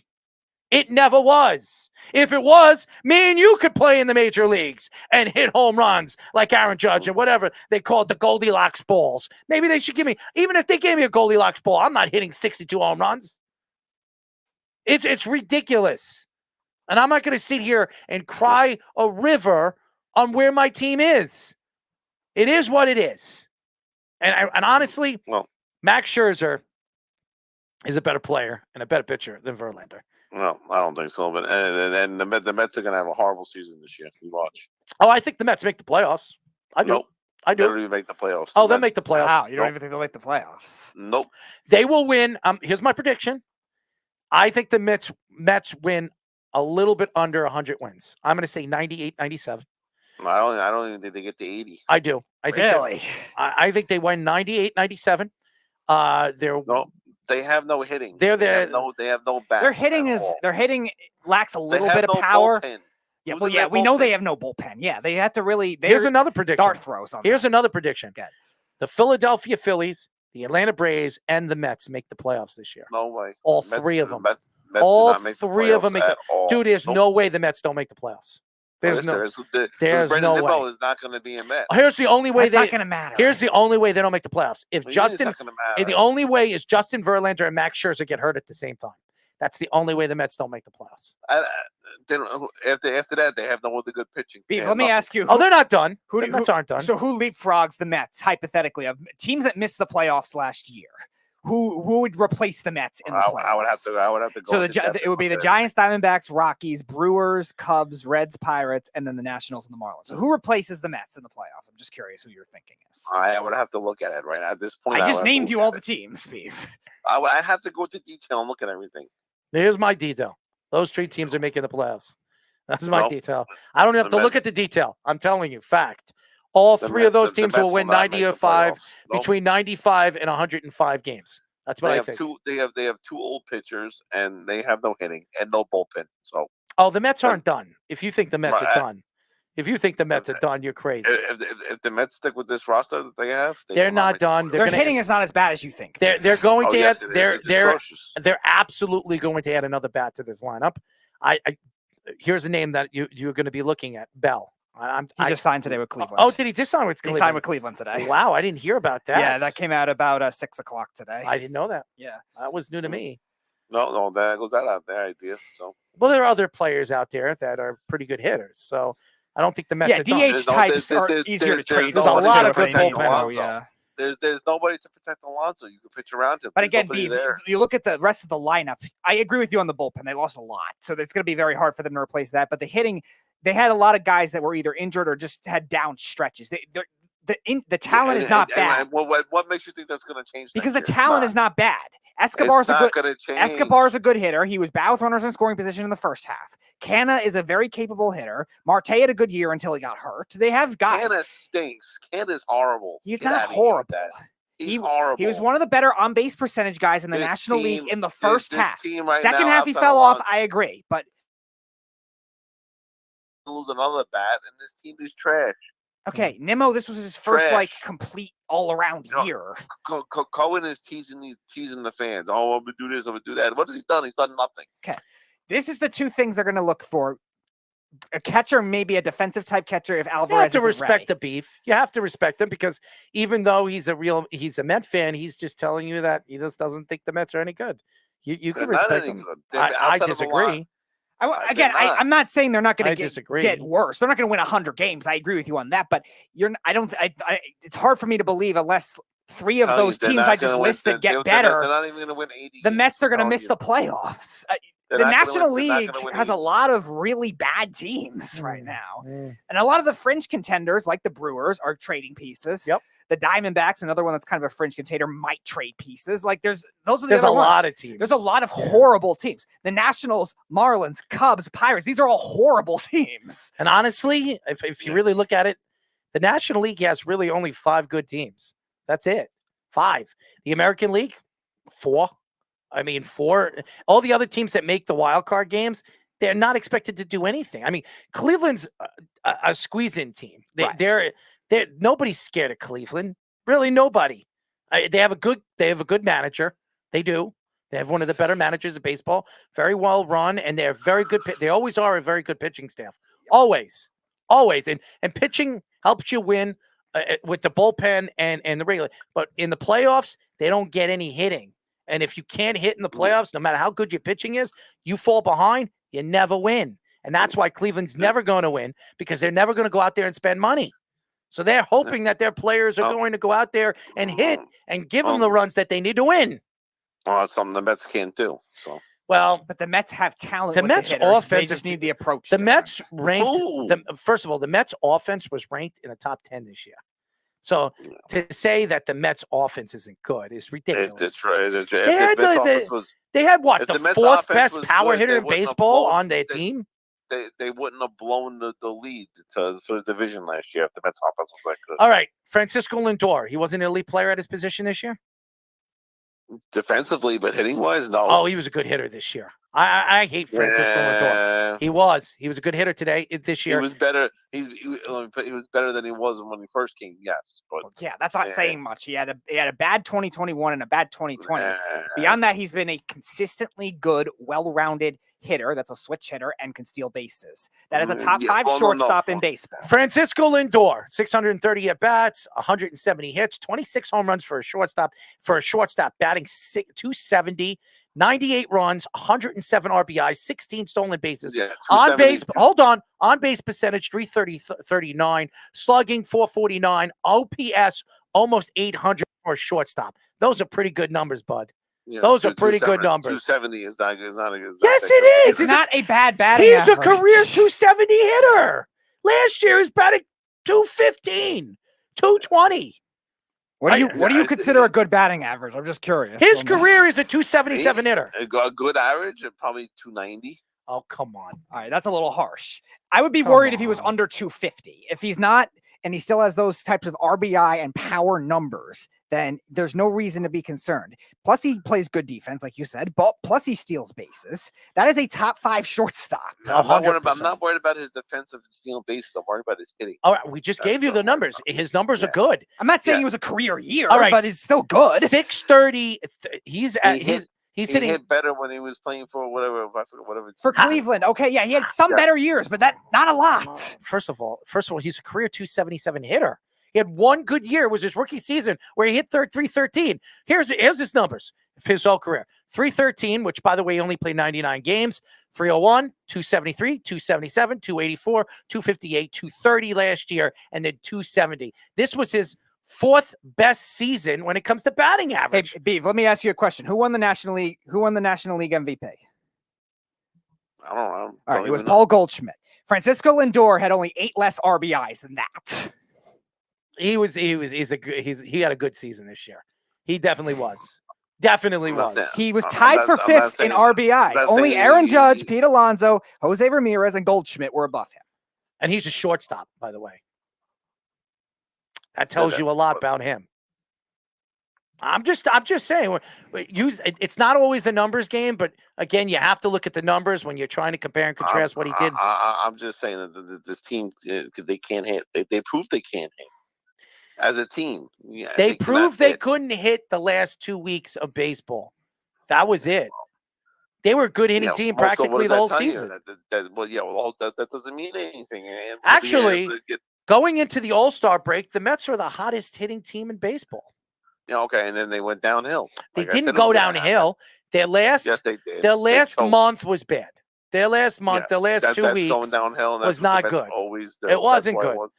That's why I was not. Did they make the playoffs? Did they make the playoffs? Oh yeah, and they got their ass kicked. And they're going to make the playoffs again. And the Padres are a good team. When was the last time the Mets went to back-to-back playoff games? They're not going. When did the Mets last time went to back-to-back playoff games? 15 and 16. That's it. And when was the last time after that? They barely got it. And the last time after that? The last time before that was like, I don't know, probably the 1999 and 2000. The early 2000s. Okay. This is a good Mets team. This is a good team. And I'm telling you right now, they're not done. I'm telling you, they're going to spend money. I just question the deGrom move. I don't think this is a good move. They will not win. They will not win any games. Not gonna happen. I think losing Jacob deGrom was a big loss, and I don't care what Josh tells me as a Met fan. I don't care what any Met fans tell me. We got this. We got it's a big loss. That is a big loss, and you will see it this year. It's Justin Verlander is a good pitcher. I'm not going to take it away from him. The guy. Hope he pitches well.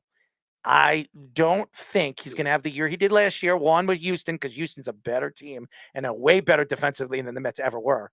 Okay, they are. They're a top 3 defensive team in all of baseball. Okay, the Mets are not. Okay, they have some good defensive players, but they're not. All right, so it's going to hurt Justin Verlander. 1, and number 2, I look at Jacob deGrom when healthy. Who's better than him? There is nobody in baseball better than him. Nobody. I don't care what anybody tells me. Tell me what you want. Yankee fans, I'm a Yankee fan. Garrett Cole couldn't shine his cleats. Okay? He couldn't shine his cleats. All right? That's how good Jacob deGrom could be when he's on. He's untouchable. He can't be hit. So I don't want to hear about after 5 innings. He's going to pitch at more than 5 innings this year with the Texas Rangers. I'm telling you, his arm is not going to last. I'm telling you. All right. I'll tell you this. He pitches 27 games this year. He'll be in the All-Star game, and he'll be a Cy Young candidate. He might even make the full season. And here's the funny thing: the Texas Rangers will actually have leads for him to win. Okay. The guy. Oh, they'll score 2 runs a game in his starts. I absolutely believe it. I absolutely believe it. The guy has elbow problems. I'm telling you. Beef, we love you, man. We'll see you tomorrow. I hope deGrom breaks his arm. Good night. Oh, the Beef. That's harsh. The Beef. Don't we love him? Don't we wish anyone on a player like that? I just love him. I love his craziness. You know what? You know what's so funny about the Beef? And I'll say this because he's my friend. He's a fan of the show. We became friends. Him being a fan of the show. The funny thing is he'll bring up something. He'll say somebody is better, and then when you bring up the numbers, he says numbers don't matter. But when it comes down to it, when he wants to talk about numbers in certain other sports, numbers do matter. That's all. That's all I'm going to say. And that's single season RBI leader for a shortstop. No, he's not that good. Oh, he had a good season. I'm not going to take away from him. I think he had a great season this year. And he's got to do it back-to-back years. He has to prove that he can do it back-to-back years. The question is, will he? And honestly, what is this team this year with this lineup? I think they're not done. I think they had another bat. I think they're probably going to add another outfielder to this roster now that they're going to lose Brandon Nimmo. They're going to add a more predominant offensive firepower in the outfield. I don't know who it's going to be, if it's going to be a trade, or obviously I thought it was going to be Bell. He signs, where do you go again? Cleveland. That was a terrible move by him, by the way. But going over there. But I mean, there are other pretty decent bats that are available. I don't know. I don't know the list, but if maybe we'll go through it when we come back. When we come back, ladies and gentlemen, we'll be talking to Pro Football Focus Sirius XM fantasy football radio show host, our friend, and a very interesting personality, Brian Drake, here on the Sports Loudmouths. It's the Worldwide Sports Radio Network. This is Mario Andretti. You know me as a race car driver, but I'm also a Meals on Wheels volunteer. I've raced against the sport's biggest personalities, but I've never met more vibrant, amazing people than the seniors served by Meals on Wheels. As a volunteer, you deliver a hot, nutritious meal and a friendly hello to someone just like your mother, grandfather, or next-door neighbor. These seniors are inspiring people with incredible stories to share, and they love to see you. The smiles you get back are priceless. Delivering with Meals on Wheels is easy, and you don't have to drive like me for it to be quick. You can volunteer your lunch break once a week or just once a month. With 1 in 6 seniors facing hunger and many more living in isolation, your lunch break can make a real difference. So, America, let's do lunch. Volunteer your lunch break at americaletsdolunch.org.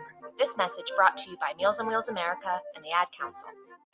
You're listening to the Worldwide Sports Radio Network. This is the Sports Loudmouths. But it's the referees. The refs. It's all the refs' fault. 631-672-3108 is the number. You're listening to the Sports Loudmouths. I'm your host, Errol Marks. I didn't introduce myself in the beginning of the show. I was a little out there. And my co-host, Speedy Petey. Remember, you can go to our website at www.worldwidesportsradio.com.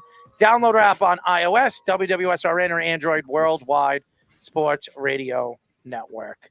Well, pretty star craziness. I wouldn't say star-studded fans calling the show today. We had the Beef. We had, obviously, Jeff, two very supportive players to this show and fans that listen to it every single week.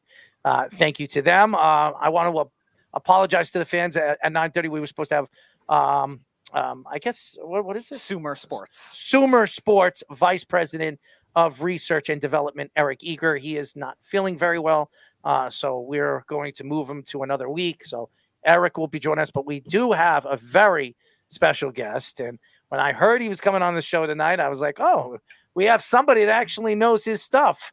We are now talking to Pro Football Focus and Sirius XM Fantasy Football radio show host, Brian Drake. Brian, what's up? First of all, thanks for having me on. This is the third time I've been with you guys. Yes. Yeah. I was listening to the guy before you.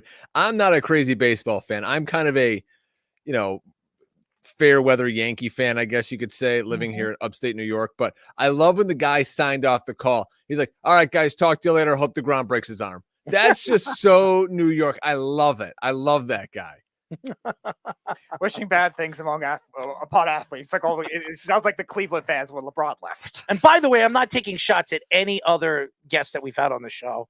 That Brian's the only person that knows his stuff. That's not what I'm saying. I just think Brian knows his stuff, and that's why I'm very excited to have him on. There's a lot of football, and that first part of the show, that first hour and a half was baseball, and now we're shifting to football because there's a lot to get into with football. But Brian, Merry Christmas, Happy New Year, Happy Thanksgiving, Happy Kwanzaa, whatever you celebrate. But I see you celebrate Christmas over there with the Christmas tree behind you. How are you? How are you and your family? They're good, man. I just got the kids down to bed. The elf on the shelf's got to make his moves. You parents out there know what we're talking about. Any holiday, I can just sit around. I can have a cold beverage and watch football, which is going to be the case this Christmas. Yes. It's fantastic. It's Christmas. All our American holidays now have been co-opted by sports. The NBA is all over Christmas, and now the NFL is getting in on Christmas.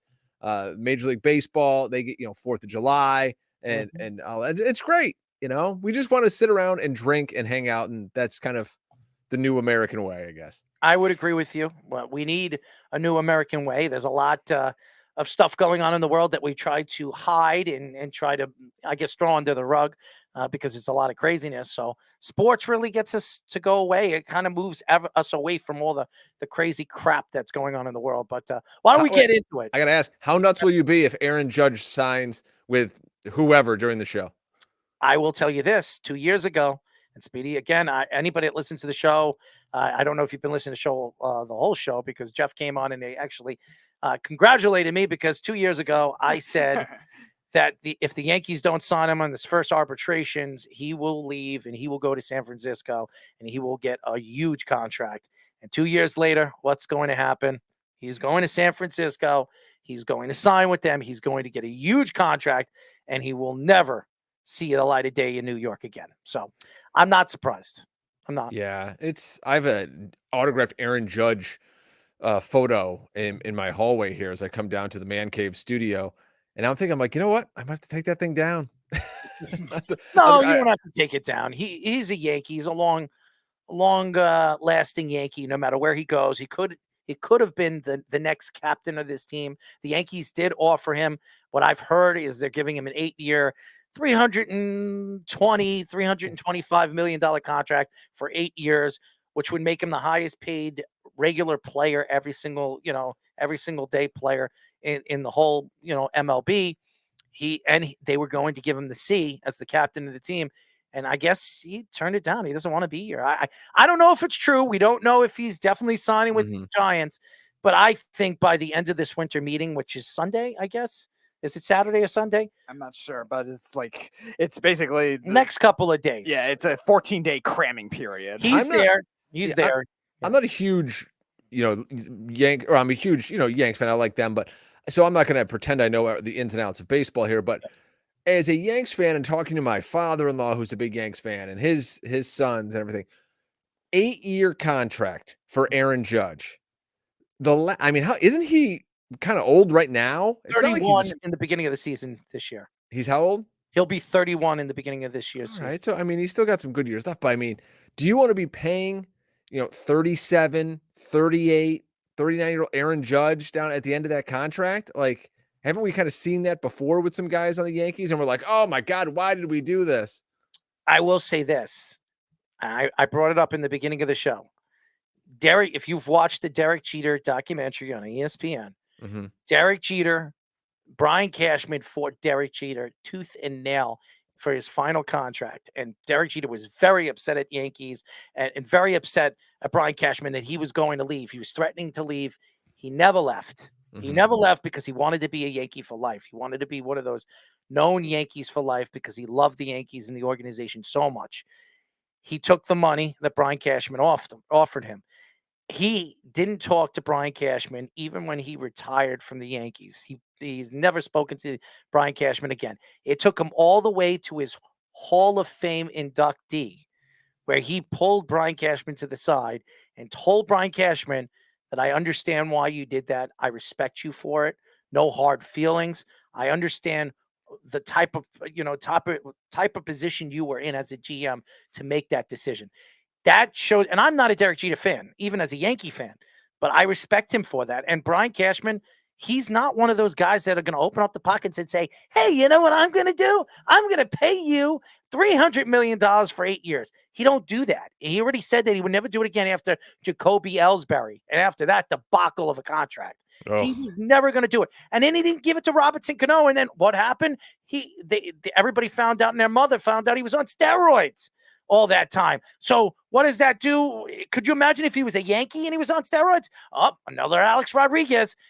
This is the problem. And maybe it was Alex that got Robinson Cano on steroids. Who knows? The fact is, to me, when you sit back and you relax and you understand the way the game has changed, there's only one guy I trust more than Brian Cashman in all of professional sports. You know who that is? Myself. I was going to say Speedy Petey, but you know what? It kind of, we could curtail this into the NFL too. It's look at what happened in Green Bay with Aaron Rodgers, and they were hamstrung because he won another MVP. He brings him to the brink of the Super Bowl a few years in a row, and they're like, damn it. We don't want this guy anymore. We drafted his replacement, but how do you sell to the fans, hey, we're going to let, the greatest quarterback, arguably in the history of the franchise, walk away when we're on the precipice of winning a championship, which obviously this year they're not. And I think the Yankee fans, they're going to scream at Cashman if and when he signs somewhere else. They're going to go, how do you let this guy go away? But again, as a Yankee fan, I look at it and go, what championships has Judge brought here? Yes, last year was great with the home run chase and all that. I love it. Fantastic drama for us to watch all summer long. But, look at Tampa Bay. Look at some of these other teams who they do it through young players that they're bringing up through the system. They're not overpaying for everybody and their brother. They just get really good players.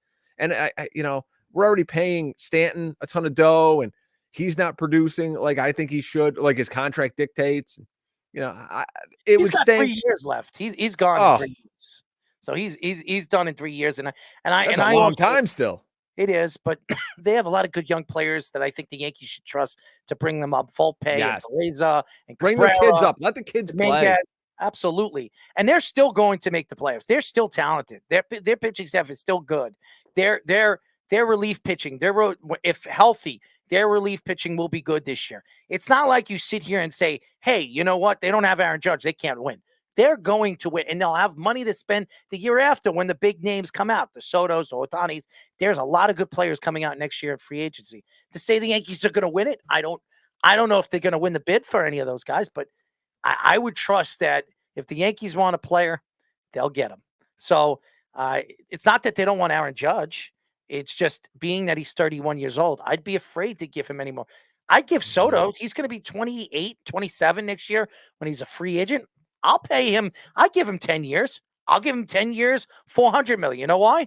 Because I know Juan Soto is 27 years old. And I also know the guy has never been hurt. And he actually hits in the playoffs. So, yeah, I would give Juan Soto what he wants. Not Aaron Judge because of his age. If Aaron Judge was 27, I'd give him the 10-year deal. I give it to him. Why? Because at least 27, 30, I would say he breaks down at 34, 35. I would say you get 7 good years of Aaron Judge. 7. Right now, 31, 8-year deal. You're probably going to get 3, maybe 4 good years, and then everything's going to start to break down with a 6'8", 280-pound muscle mass guy that has to be in a box 162 games. It doesn't make sense. It's not going to work. I agree. It'll be sad to see him go, but like I said, you can use that money elsewhere down the road, and you're not going to be crying like you were with Ellsbury, and like people are going to be doing with Stanton, and we've seen it over and over and over again. It's like, oh my God, why are we paying this guy? You know, you're paying Ellsbury not to play. It was unbelievable, and that's what would happen at the end of that Judge contract. They'd give him away, and they have to pay half the contract with 2 years to go, and we've seen this story before. But anyways, that's to pay Bobby Bonilla not to play for the last 30 years. And remember, best deal ever. And remember this name because mark my words. If Aaron Judge goes to San Francisco, probably within 24 hours, you're going to hear a pitcher being signed by the Yankees. Rodon will sign with the Yankees. The Yankees will give him the 6-year extension worth about $130 million, and they'll get their left-handed pitcher to pitch right, their second guy to pitch right behind Garrett Cole, and they'll have one of the best pitching staffs in all of baseball. And then they'll go into the season with a great pitching staff, a great bullpen, and their roster will still be able to hit. They're not going to hit Aaron Judge numbers, but they'll hit enough where they'll be able to win. So it's not all the end all be all for the Yankees, and they'll still have money to spend in the offseason next year to add another bat. So Yankee fans, relax, breathe. Brian Cashman is running the organization. I know a lot of Yankee fans don't like him, but just remember, 33. The magic number is 33, which is 33 winning seasons in a row, which no professional sports team in history has ever won and had that many winning seasons in a row, but the Yankees. Remember the last time the Yankees had a losing season was 1990. 1990-91 was the last time the Yankees had a losing season. I was 11 years old. Good Lord, I'm old. I wasn't even born. Sweat on that, boys. Sweat on that. I was born in 1982, so I was right there with you. So it's just Yankee fans need to stop. This is a crazy. Get rid of him. 4-year contract. 4 years for Brian Cashman to bring him out to 2026. I'm going to tell you this. Mark my words. Before 2026, the Yankees will win a World Series. They will win a World Series with Brian Cashman still as the GM of that team. You look at what happened today in the NFL, where the Tennessee Titans got rid of their general manager after really what his biggest faux pas, not extending A.J. Brown. A.J. Brown, then they trade him away and they get a first-round pick. Great, but the Eagles whitewash them in Philadelphia, and the team looks at them and they go, "What are we doing? We got rid of this guy. Like he just wanted $25 million a year, and they were so cheap. Like we won't go over 22." Like, you can't find $3 more million for an alpha wide receiver. It's a passing league. Yep. And now he's shown the door. So, I mean, you've got to pay young elite talent. That's what it's all about in sports. And that's what everyone's chasing. And it's great. The crazy thing about that, Brian, and by the way, we are talking to Pro Football Focus and Sirius XM fantasy football radio show host Brian Drake. Again, Brian, when you look at the big picture, Tennessee is still in first place in the division, and they fire their GM because of watching what A.J. Brown did on Sunday. Just A.J. Brown. It wasn't Philadelphia. It was A.J. Brown completely dominating a game against his whole team. And I told Speedy, did I not tell you that was going to happen? I was wrong on that. I thought Mike Vrabel told gave him him a game plan for him. Everybody thought that Philadelphia was going to have a problem with Tennessee. I said, there's no way in hell they're going to have a problem with Tennessee because A.J. Brown is going to run I wouldn't be surprised if he scores 3 touchdowns in a game. What does he score in a game? 2 touchdowns, over 40 yards or whatever he had. He completely dominated the game. So again, they were wrong. And I'll tell you this right now, their coach, Vrabel, you watch his face when he heard that trade. Me and Speedy were sitting at Miller's house. I'll never forget. And we were watching my face when it came across. Dude, we were sitting there, and they were right in Tennessee's. What do they call that when they're right behind close? The war room. The war room. Yeah. And you heard when it came out that AJ Brown was traded to Philadelphia, Vrabel got up. You saw the disgust in his eyes, and he walked out of the room. So what do you think he did when he closed that door? Okay, probably punched things. And you could see the difference of Philadelphia's offense with A.J. Brown in it. It opens up everything for them. And and now that if Jimmy Garoppolo comes back or he doesn't, he's not 100%, I think this is an easy way to the Super Bowl for Philadelphia. I don't know anybody that's going to be able to beat them. I don't know. What about it's going to be really, it comes down to Dallas. And Philadelphia's going to play Dallas again. I wouldn't be surprised if Dallas wins that game when they play again in a few weeks. But it's very important, I think, for Philadelphia. Get home field, just as it is for Buffalo, just as it is for Kansas City and the AFC. But if you're Philadelphia, you want home field. You want Dallas to come to you. You want San Francisco to come to you. Really, the hope is that you can get those two to play each other before, so one of them gets knocked out. You don't want to have to play both of them. Depending on how the bracket falls. I'm sure I could pull that up, but you don't want to play. The NFC is pretty weak right now. San Francisco's 3 right now. They would play the Giants. Did you see the Bucs last night? I mean, if Tom Brady doesn't look old, I don't know what does. I mean, we knew that he was going to break down, and we didn't. Everybody thought he was going to, and he didn't. He's having a pretty good season. His numbers are still pretty good. You could see him breaking down. He is not the same Tom Brady. And everybody says he came back from a 16-3 with 4 minutes to go. I mean, it's ridiculous, but look who they were beating. I mean, the Saints are a good defensive team. They stink. Andy Dalton's the quarterback of that team. That team's going nowhere. They're going to fire their coach at the end of the year. Their defense. They should have fired him at the end of the game. Yeah. Their defense ruined what would have been the greatest primetime upset. Andy Dalton, who always stinks in primetime, versus Tom Brady. You had a 13-point lead with what? 3 minutes to go? 4 minutes to go.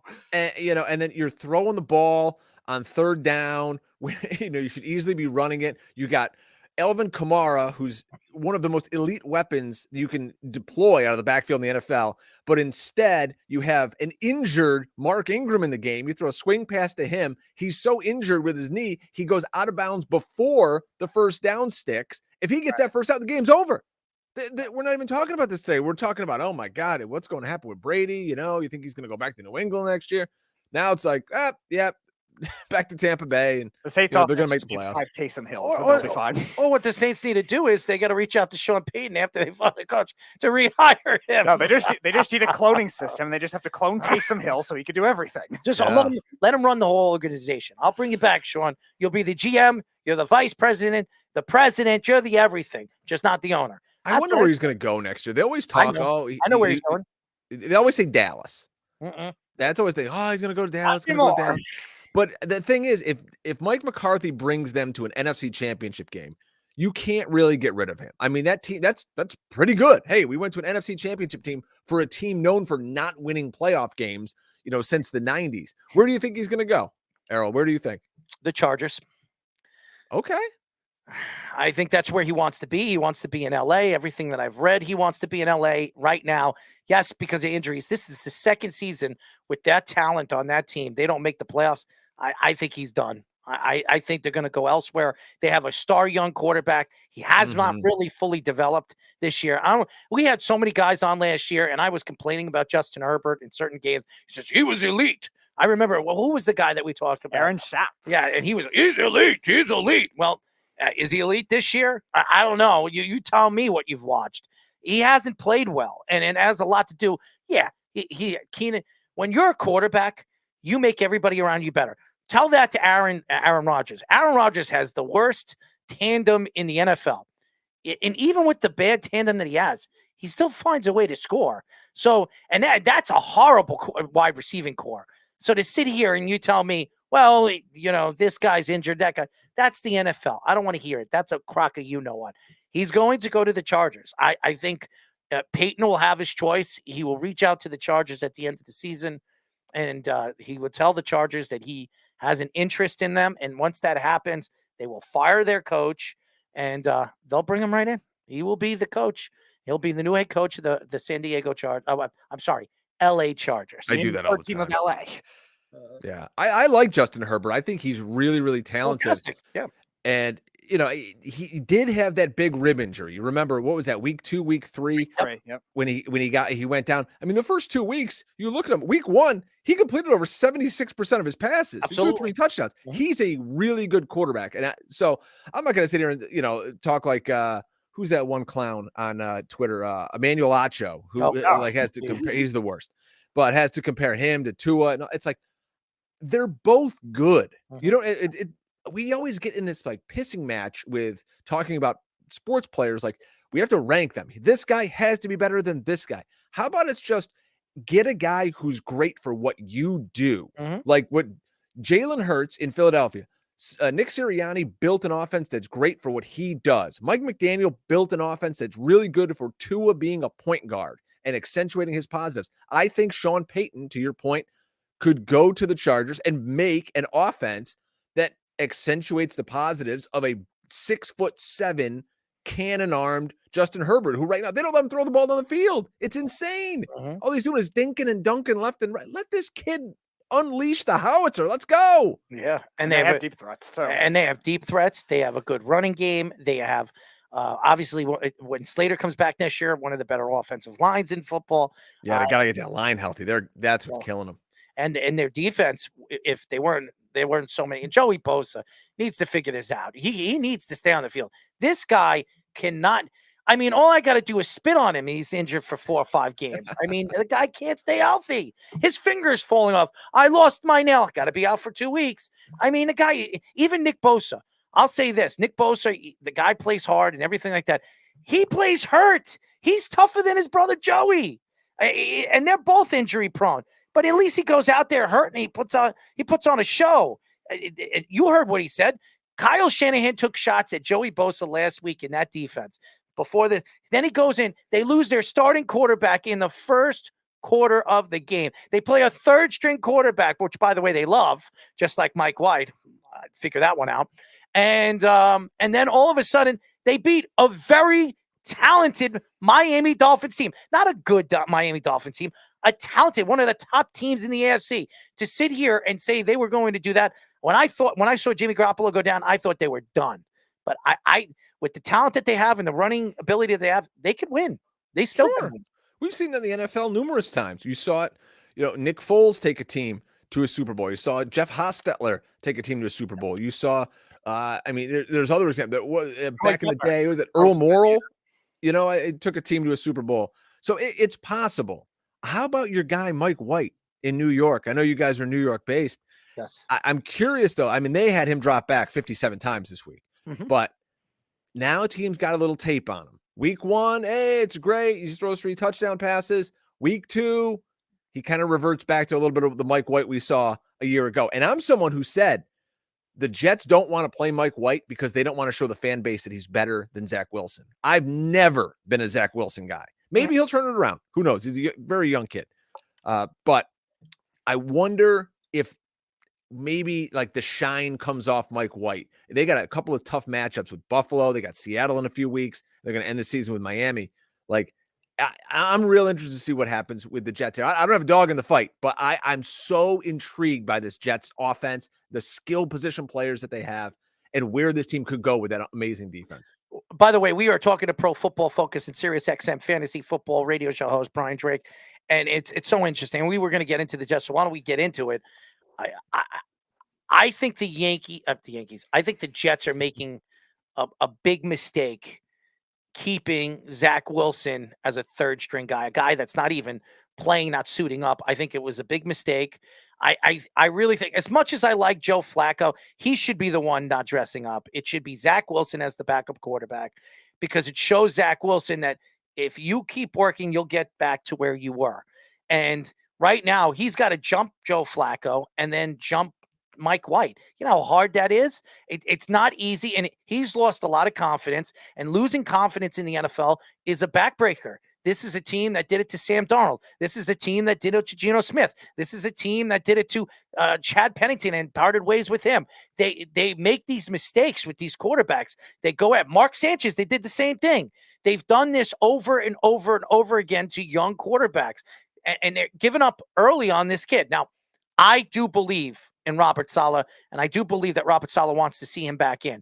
He wants to show the Jet. He wants to put Mike White out there. If Mike White keeps playing and putting up numbers like he is, you won't see Zach Wilson this year. And then the Jets are going to have to make a decision in the offseason.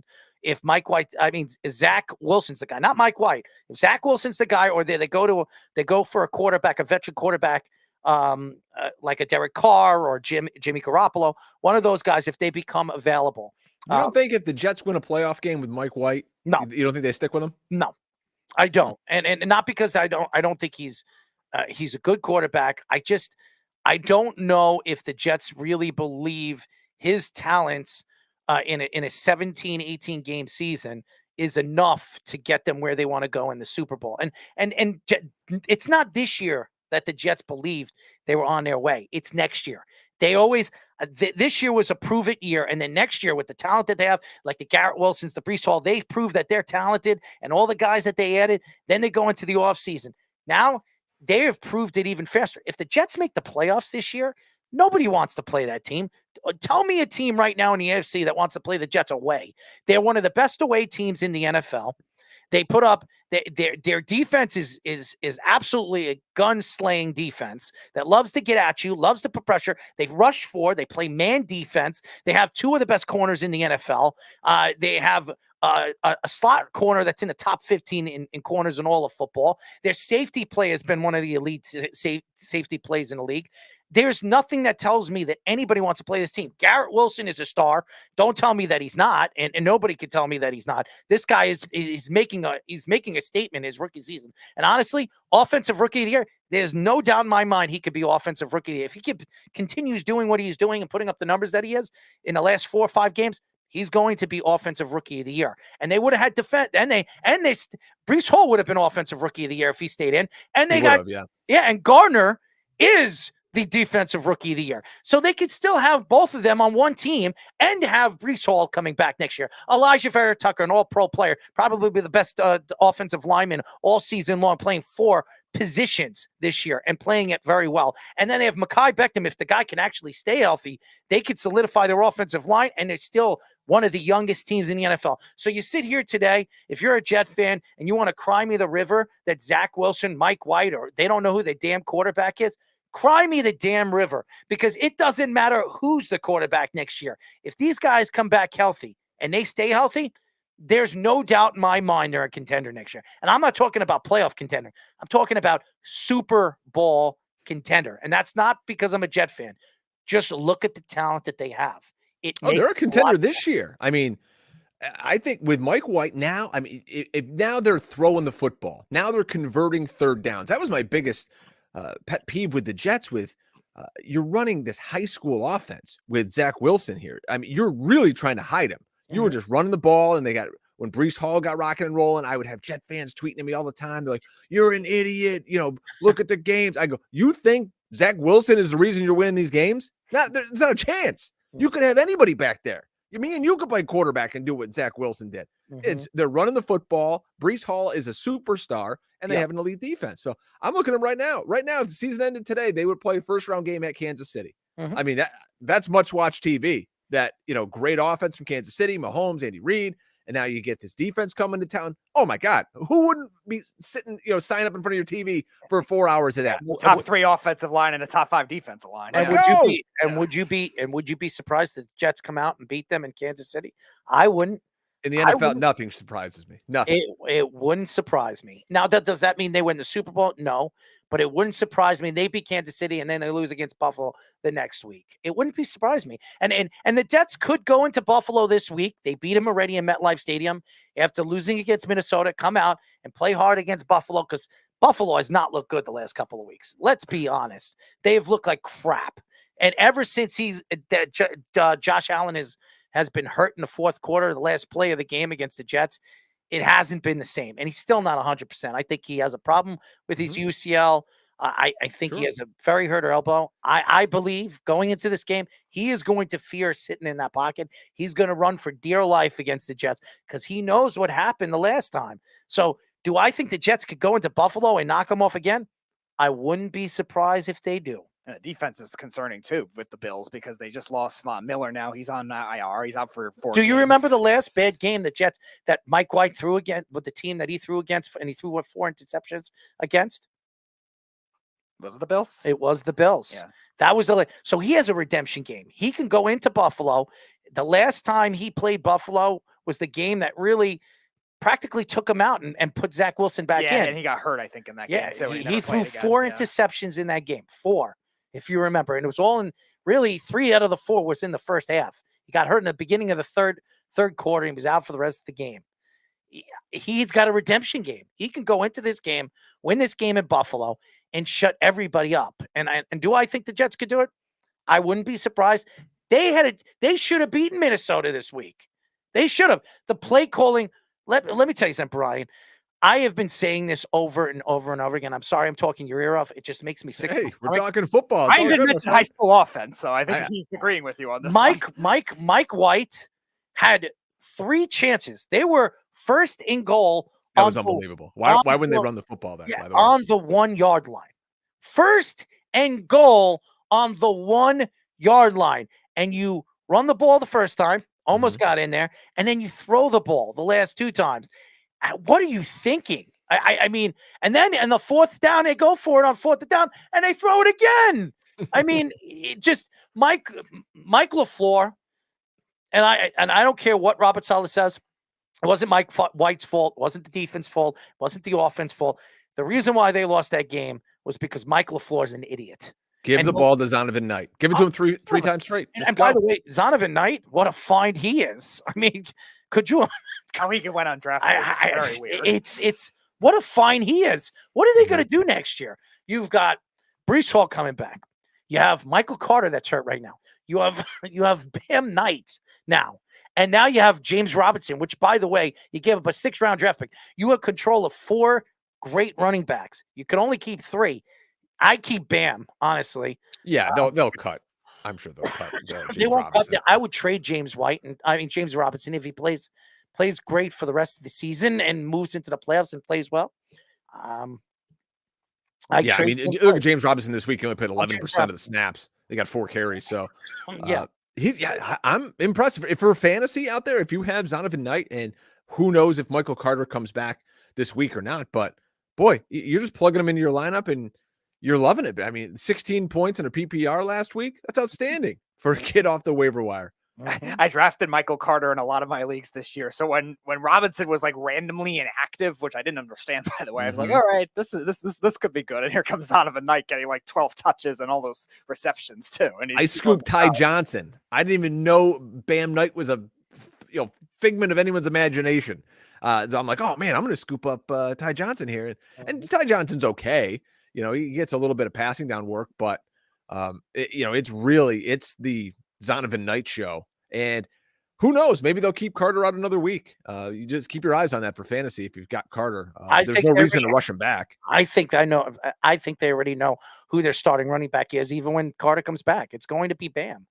They want to get these kids looks. There's a reason they had James Robinson inactive. They want to get some looks for this kid. They like him. They like him. And you want to know something? I think in the long run, in the offseason, they could trade one of these guys off. If they want to trade, Bam, they could get something back pretty good for him. They can get a 3rd-round draft pick back for Bam if he's playing like this. I don't think they move him. I think Breece Hall and him. I don't think Michael Carter is the future of this team. I like Michael Carter. I think he's a good player. I think there's a lot of things about him that really stick out to me, that he kind of disappears in games. He's a leader, and I know the Jets like him as a leader, but Bam Knight has to see looks. He really does. He's too good. He really is. And Breece Hall, you have 2 pounders, and I think Breece Hall he's a super. I don't think Zonovan Knight sees the field next year if Breece Hall is healthy. Breece Hall is that good. Really? Yeah, I mean, he is. It's like having LaDainian Tomlinson back there. Yeah. Now, I don't want to compare him to that. Yeah, but I mean, he's that type of a player where you don't need to take him off the field. But you got to spell. It's the NFL. You always got to have a good backup. But yeah, he's a great number 2 to have. And yeah, I could see what you mean about Carter. You can move on from him and maybe you trade him, but the problem, nobody gives you anything for running backs these days. They're a dime a dozen. Look, you can find Zonovan Knight off the scrap heap and plug him in, and now he looks like a world beater. Well, the other thing, too, is they've tried to adapt it to a lot, like the 49ers system, too, with Mike LaFleur coming over there. But they've also done the quote-unquote things where they get too cute with their running backs sometimes, too. And being they're not Kyle Shanahan and not that offensive line, it's going to make it harder to do that on a consistent basis because they do it very well. And I'm not saying Saleh's a bad coach, but again, offense is Kyle Shanahan's specialty, and he can get these random running backs to break out at any time when you least expect it. So I think they're Robert trying Saleh too much of is that. 7-5 in his second season with the New York Jets. He's a pretty good coach. Okay. I think that tells you that he's a pretty good coach, and he knows that this team could be a winning team. This is the youngest Jet team we've seen, and they have a winning mentality. These guys believe that they can win. And when you have weapons, when was the last time you can remember the Jets had a weapon like Garrett Wilson? I mean, Lavernius Coles. I mean, Lavernius Coles wasn't even a guy that the Jets really even drafted. Oh yeah, Washington drafted him. Yeah, so did the Jets draft Keyshawn Johnson? Yes, Keyshawn Johnson. And by the way, he didn't. His best years weren't even with the Jets; they were with Tampa. Yeah, so it was really Santana Moss, if you remember the last decent. He was a good player. Yeah, the decent wide receiver. Another one that was with Washington too. Yeah. But this kid's the real deal. I mean, this kid could end up with 7-8 touchdowns. He has 4 right now. He has a chance to win. He has 790 yards. He's going to break 1,000 yards in the next 2 weeks. I mean, how many wide receivers in this draft class besides the kid from Atlanta who really, and he can't stay healthy, so he's not going to win it. And Breece Hall, I love the kid from Seattle. Kenneth Walker. He's hurt now too. Yeah. And I know it's killing me right now. So it could hurt me. I got to set my waivers after we're done talking here. I don't know who to pick up in Seattle. Running back you got to pick up. Yeah, I don't know. I might not pick up any. I think it's just a disaster in Seattle. I've usually avoided Seahawks skill players like since Marshawn Lynch, really, because of that. They're like always like they get 35 points one week and then they'll get 3. Yeah. People ask all the time, like, oh, who's the pickup in Seattle? I don't know. And maybe the answer is nobody. It might be a committee, and they could pull somebody off the street tomorrow and maybe Tino will start at Is Murray back available in any of your leagues? Who, Latavius Murray? Yeah, I think he could be a nice pickup for this week. Oh yeah, I mean, if Latavius Murray is available in your league, I mean, they're trying to get Mike Boone a little bit work in now that he's off the IR for the Broncos. But to be honest, I don't want anything to do with that offense. That offense is so putrid in Denver. It's abominable. I can't believe that they've got to pay Russell Wilson for the next 5-6 years, and they gave up draft capital to do so. Like, oh my God. Seattle is picking 3rd if the season were to end today. Imagine like them end up with Will Anderson and make the playoffs. Yes. They knew exactly what they were doing in Seattle. They're like, number one, nobody likes Russ in this locker room, so we'll be glad to get rid of him. They knew he was a declining asset, and the Broncos traded for him like he was some 24-year-old. Like, people can cry all they want about, and I will never in a million years defend Deshaun Watson for his off-the-field stuff. I just want to talk on the field football. Deshaun Watson is a young, ascending superstar quarterback, right? That's a guy you give a long-term deal to, and that's what they did. Again, there's a whole nother show about the other stuff, but you don't do that for Russell Wilson. Like, Russell Wilson is on the back 9 of his career. Why are you giving him a 5-6 year extension and paying him all this dough and giving away draft capital? Like, Denver, what are you doing? Like, if you were talking about a GM who should get fired, it should be Denver's. Oh, absolutely. George Patton, yeah. As everybody knows, we are talking to Pro Football Focus, Sirius XM Fantasy Football Radio Show host Brian Drake. Fantastic takes for Brian Drake, as always. But, you know, Brian, you look at right now the New York Giants, and we sit here today in the NFC East. It could go back and forth. Washington's winning. They just got a tie with the Giants. By the way, the Giants should have won that game. I have no idea what happened in the fourth quarter. They looked horrible and putrid. And Daniel Jones actually had his best game. I thought he played his best game. It wasn't Daniel Jones's fault that they lost that game, or they tied that game, which is practically a loss. Jason Garrett drugged Brian Dable, and all of a sudden his clock management strategy came in. I don't know what's going to happen in this division, but I believe 3 out of the 4 teams is going to make the playoffs. It's crazy. And sure. And who knows? Maybe all of the teams in that division make the playoffs. How bad the NFC is. I mean, Washington's starting to play good football. Who would have thought that Tyler Heineke would be the savior of that organization? It's crazy. What if he stinks too? Yeah, I'll tell you, for Giants fans, and I've lived through this before. Having a tie, people go, "Oh my God, I can't believe we tied."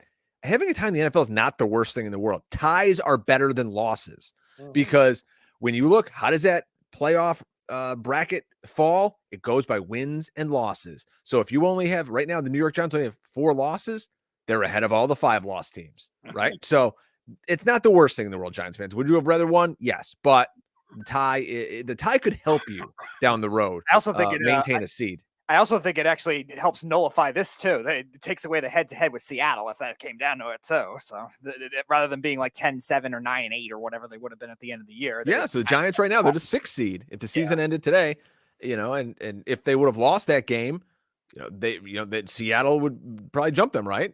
Seattle would definitely jump them. Yeah. Because Seattle has head-to-head, so they both beat them head-to-head, right? And then Washington would be 8-4, so they would be in the 6th spot. Yeah. So, yeah, but with the Giants, I mean, I'm no Daniel Jones fan. He's showing some strides for fantasy. This is 2 of the last 3 weeks that he's a top 10 scorer. So congratulations if you're streaming Daniel Jones. But the Giants, they don't have any wide receivers. I mean, this isn't a mystery. I feel bad for him. Yeah, they don't have any players. It's Saquon Barkley. And Saquon Barkley, we know what he is. He's going to do 2-yard gain, 1-yard gain, 2-yard gain, 1-yard gain, 70-yard gain. That's who Saquon Barkley is, right? And it's never changed. It's the same all the time. He never really comes off the field. And it's just, hey, he's great for fantasy. But, I mean, if you're looking at trying to pick up anybody else from the New York Giants, really it just comes down to Darius Slayton. And I'll be honest, I've been starting Darius Slayton since October in a 14-team league. So he's not bad. If you're desperate for a player, you can stream Darius Slayton. Richie James, if you're in a super deep league. And I want to ask you guys about Daniel Bellinger. I like him. Daniel Bellinger's a kid who, had the eye injury and it put him out for a while. But if you can come out and get, 6 targets in an offense desperate for passing options, I mean, everybody needs a tight end. Unless you've got Kelsey or Kittle, you need a tight end in fantasy football. So keep an eye on Daniel Bellinger. He was out there last week. He participated in 83% of the Giants' routes at 18% target share. Which was better than Richie James. So keep an eye on Daniel Bellinger. Yeah. Well, let me ask you a question. Both my quarterbacks are on bye weeks, of course. Aaron Rodgers and Justin Fields are on bye week. So it's been very frustrating to me. Jared Goff, Derek Carr, Ryan Tannehill. Who would you go with as you started this week? You know what? Those aren't bad options. They're not bad options at all. And you could even go to the waiver wire for Tyler Huntley of the Baltimore Ravens, because he's going to come in and fill in for Lamar. And he's shown that he can throw the ball. He can put up over 250 yards. He can run the football just like Lamar. He's a great backup for that system because he can do exactly what Lamar does. So that's kind of a low end option. If you're like, hey, I'm desperate, I don't have anybody else, you can go to the waiver wire and get Huntley. Not the worst option in the world. Other than that, I like Jared Goff. I think that's a good play. You look at him now, he's got Amon-Ra St. Brown is a stud. Everybody kind of poo-pooed him after last year. That, because Swift was hurt, Hockenson was hurt. Well, it shows this year, that Jared Goff Amon-Ra St. Brown is a really good top 10 wide receiver in the NFL. Well, Swift is still hurt, and Hockenson got traded, so. Well, yeah, but no, Swift's back. Swift played great. Now he is, but it took him a while. Right, and they got DJ Chark. They got Jameson Williams, their first-round pick. He's back playing, so he's got weapons to throw the ball to. He doesn't have a tight end, but great. Now they can get the ball to Swift more. Jameson Williams leads the NFL in rushing touchdowns, so I wouldn't be against starting. Derek Carr scares the crap out of me because he never wants to push the ball down the field. He only really throws the ball down the field if the guy's wide open. Look at those highlights last week to Devontae Adams. Every play is either a trick play or something. The defender fell down, something's going on, and he's wide open. And it's the other reason you can't stream a defense against the Raiders. It's because he always just throws the ball away. He goes back, that internal clock goes off, 1, 2, nobody's here. Boom, he just throws it out of bounds. The guy rarely gets sacked. So those would be my two plays. I'd say Goff, and then I'd go to the waiver wire for Huntley. Well, I'm excited. J.K. Dobbins will be back next week, so I could have him for the playoffs. God only knows with that guy. He'll come after you on Twitter if you say something bad about him, too. Or they have the Lord and Savior Kenyon Drake to help out. That's another one that just befuddles me. I was high on him last year, and I botched it. Now he's good this year. Gus Edwards. I do a little segment on my Sirius show called Hate the Drake. I talk about all the guys that let you down. And one of the guys on there was Gus Edwards, right? So we thought he was pulling away from Kenyon Drake after what he did in week 12. Now he comes out week 13 and he plays 25% of the snaps. Kenyon Drake plays 48. It's like, what are we doing here? Like, Lamar goes out. You should be leaning on Gus. But no, they go back to, Kenyon Drake. And like you said, we could get J.K. Dobbins back now. So, geez Louise, it's a mess. Defend your namesake.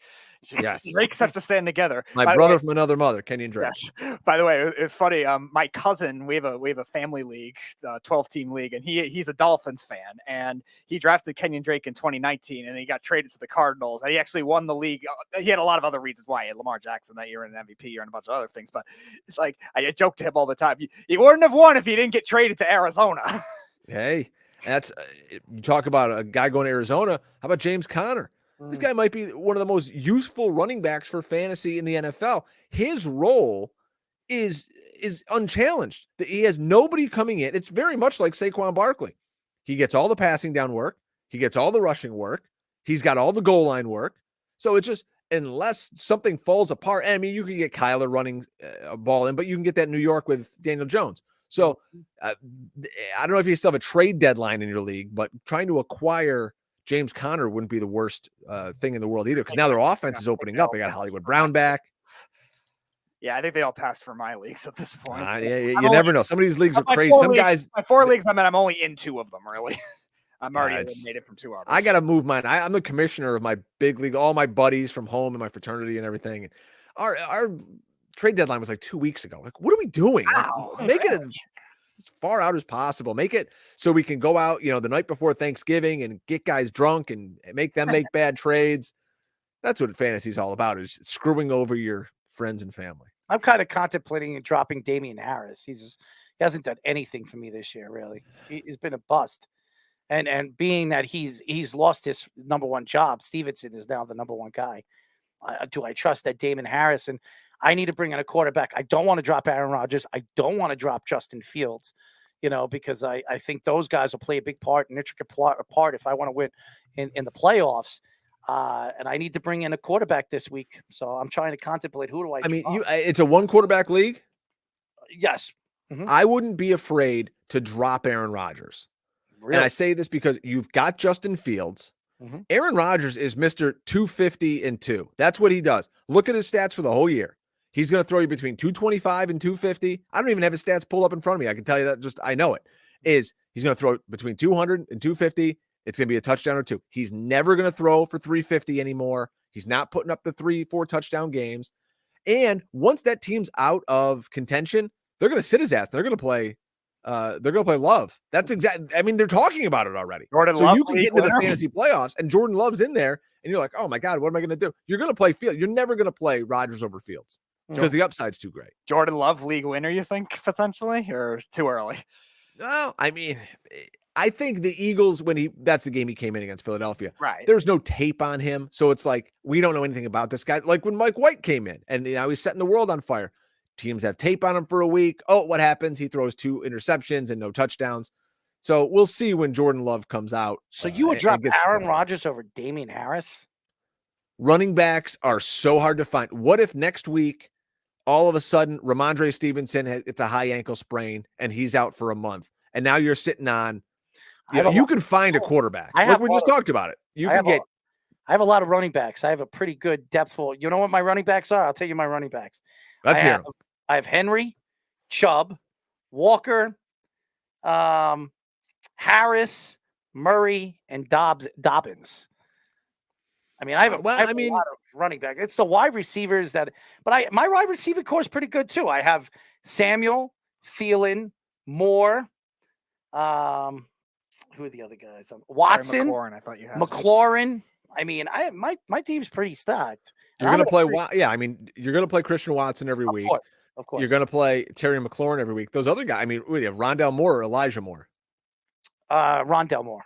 Rondell, I mean, so he's hurt, so he's not doing anything for you. He might play this week. Every other week. They're saying Rondell Moore might play this week. I know Dortch might play too, so we'll see. I was reading up on that before I came on the show. It'd be interesting to see how they divvy things up if we can get Rondell Moore back. He might be even on some waiver wires, folks. Check for that because, you got the bye they're coming off of. Andy's been injured, so I know teams, they got to make moves. There's 6 teams on bye this week, so they're cutting players. You might find for your playoff run a really good player sitting on the waiver wire this week because, hey, I got to make a move. Like you're saying, I got to cut this guy to get a quarterback. There was about 3 quarterbacks injured this week, and there was 6 teams on bye. People are definitely heading to the wire tonight. Never been a six teams in week 14 having a and bye Baker Mayfield is a Ram now. Oh God. I mean, well, the Rams, that to me screams the Rams knew Wolford's hurt, their backup quarterback, who's their starting quarterback last week. And the kid Perkins is awful. He shouldn't even be in the league. Yeah. So they're like, well, listen, we have nothing going on. I wouldn't be surprised if they reached out maybe to his agent and they go, listen, demand a trade. They'll get ready. They don't care. Right. And we'll pick your ass up. And they're saying he could start this week. How do you come in and you've been off the street and you're going to start? I mean, it makes no sense. Isn't that the Thursday night game? Yep. Yeah, Rams and Ravens. That's impossible. On Thursday night. That was supposed to be so highly touted at the beginning of the year. Yeah, I can't see that. But hey, if he plays, start the defense against him. Hey, they probably just did it. After all that, they probably just did it just to spite the 49ers to make sure he didn't go there because they didn't put a claim in for him though. Yeah, I know that, but being it's the waivers process, it's like fantasy football. You're gonna have teams that go in, and the 49ers being 8-4, it's gonna be a little higher. But you know what? If you're San Francisco, so Baker Mayfield has stunk for multiple years. He's small. He doesn't have a big arm. I mean, you go, we got Brock Purdy. They picked up Josh Johnson off the Broncos practice squad. It's like, do we really want to bring this guy in and all his baggage? Like, we'll just play Purdy. If not, we'll go and we'll find somebody else. I actually like Purdy's arm talent a lot. I think what hurt him was 2 things. One of which, his first 2 years in college were great, and then the next couple of years he kind of fell off with his decision making. Like we've been saying a lot about Zach Wilson, he missed a lot of those short throws, and that really hurt him. And also just the way the league has shifted to mobile quarterbacks. Purdy is not mobile. By the way, I dropped Damian Harris. So did you? I can't take it. I first of all, hey, I hate the Patriots. I don't even want a Patriot on my team. I dropped who was the tight end? I'm sorry, Hunter Henry. I traded Hunter Henry.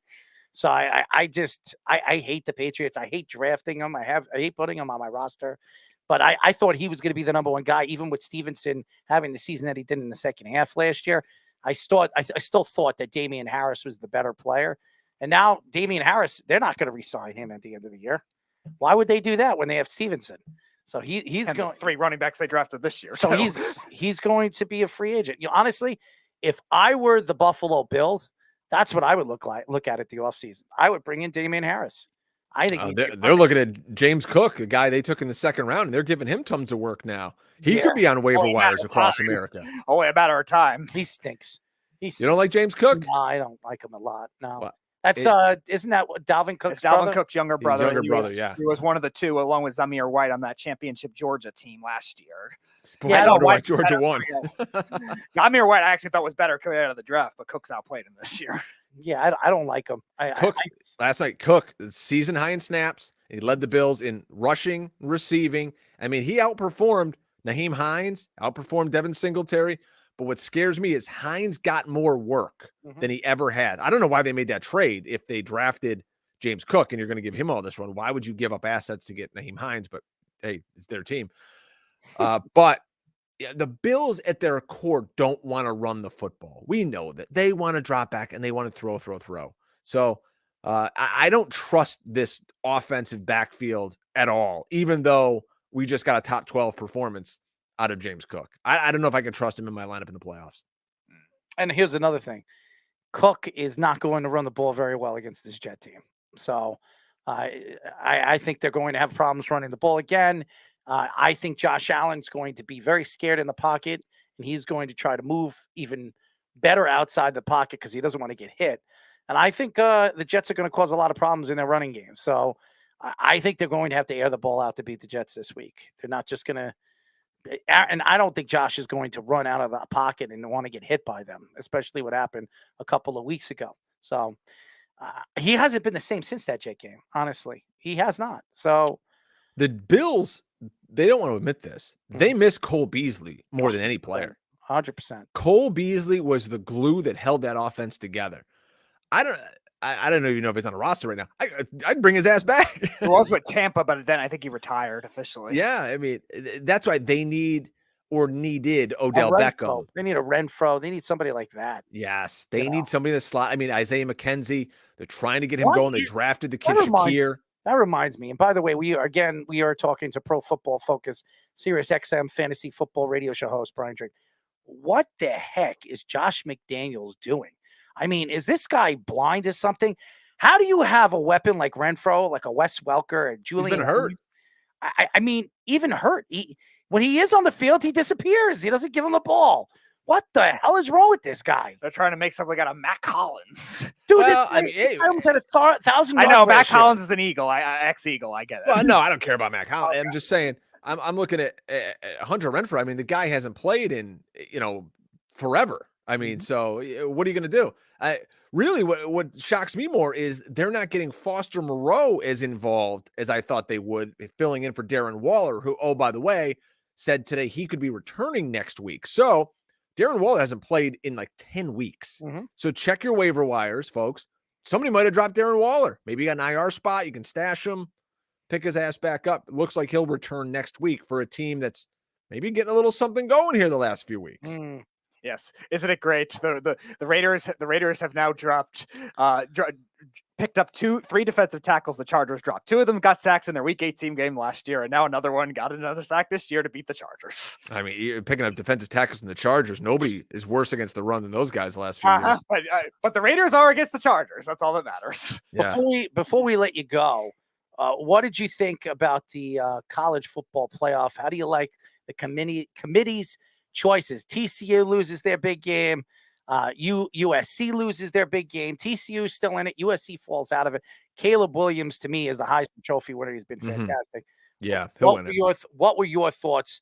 Georgia, Michigan, TCU, Ohio State going into the playoffs.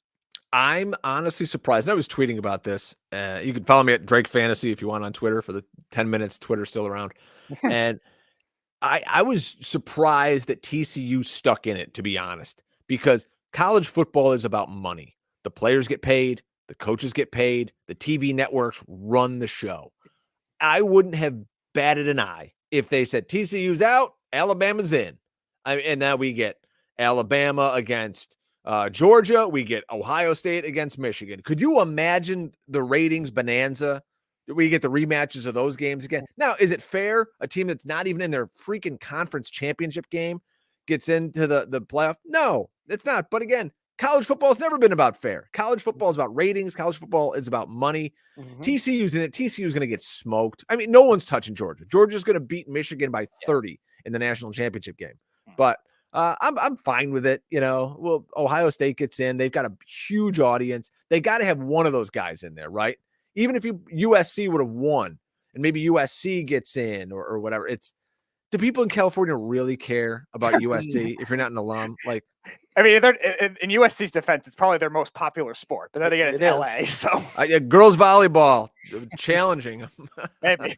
By the way, you mentioned Georgia too. Are you surprised that Stetson Bennett got the Heisman nod over Hendon Hooker, at least as the finals? I don't think either of them are going to win anyway, but still, I was shocked at that. I mean, the guy's 40 years old. Probably he went to high school with some of the guys on the committee. I mean, who knows? Yeah.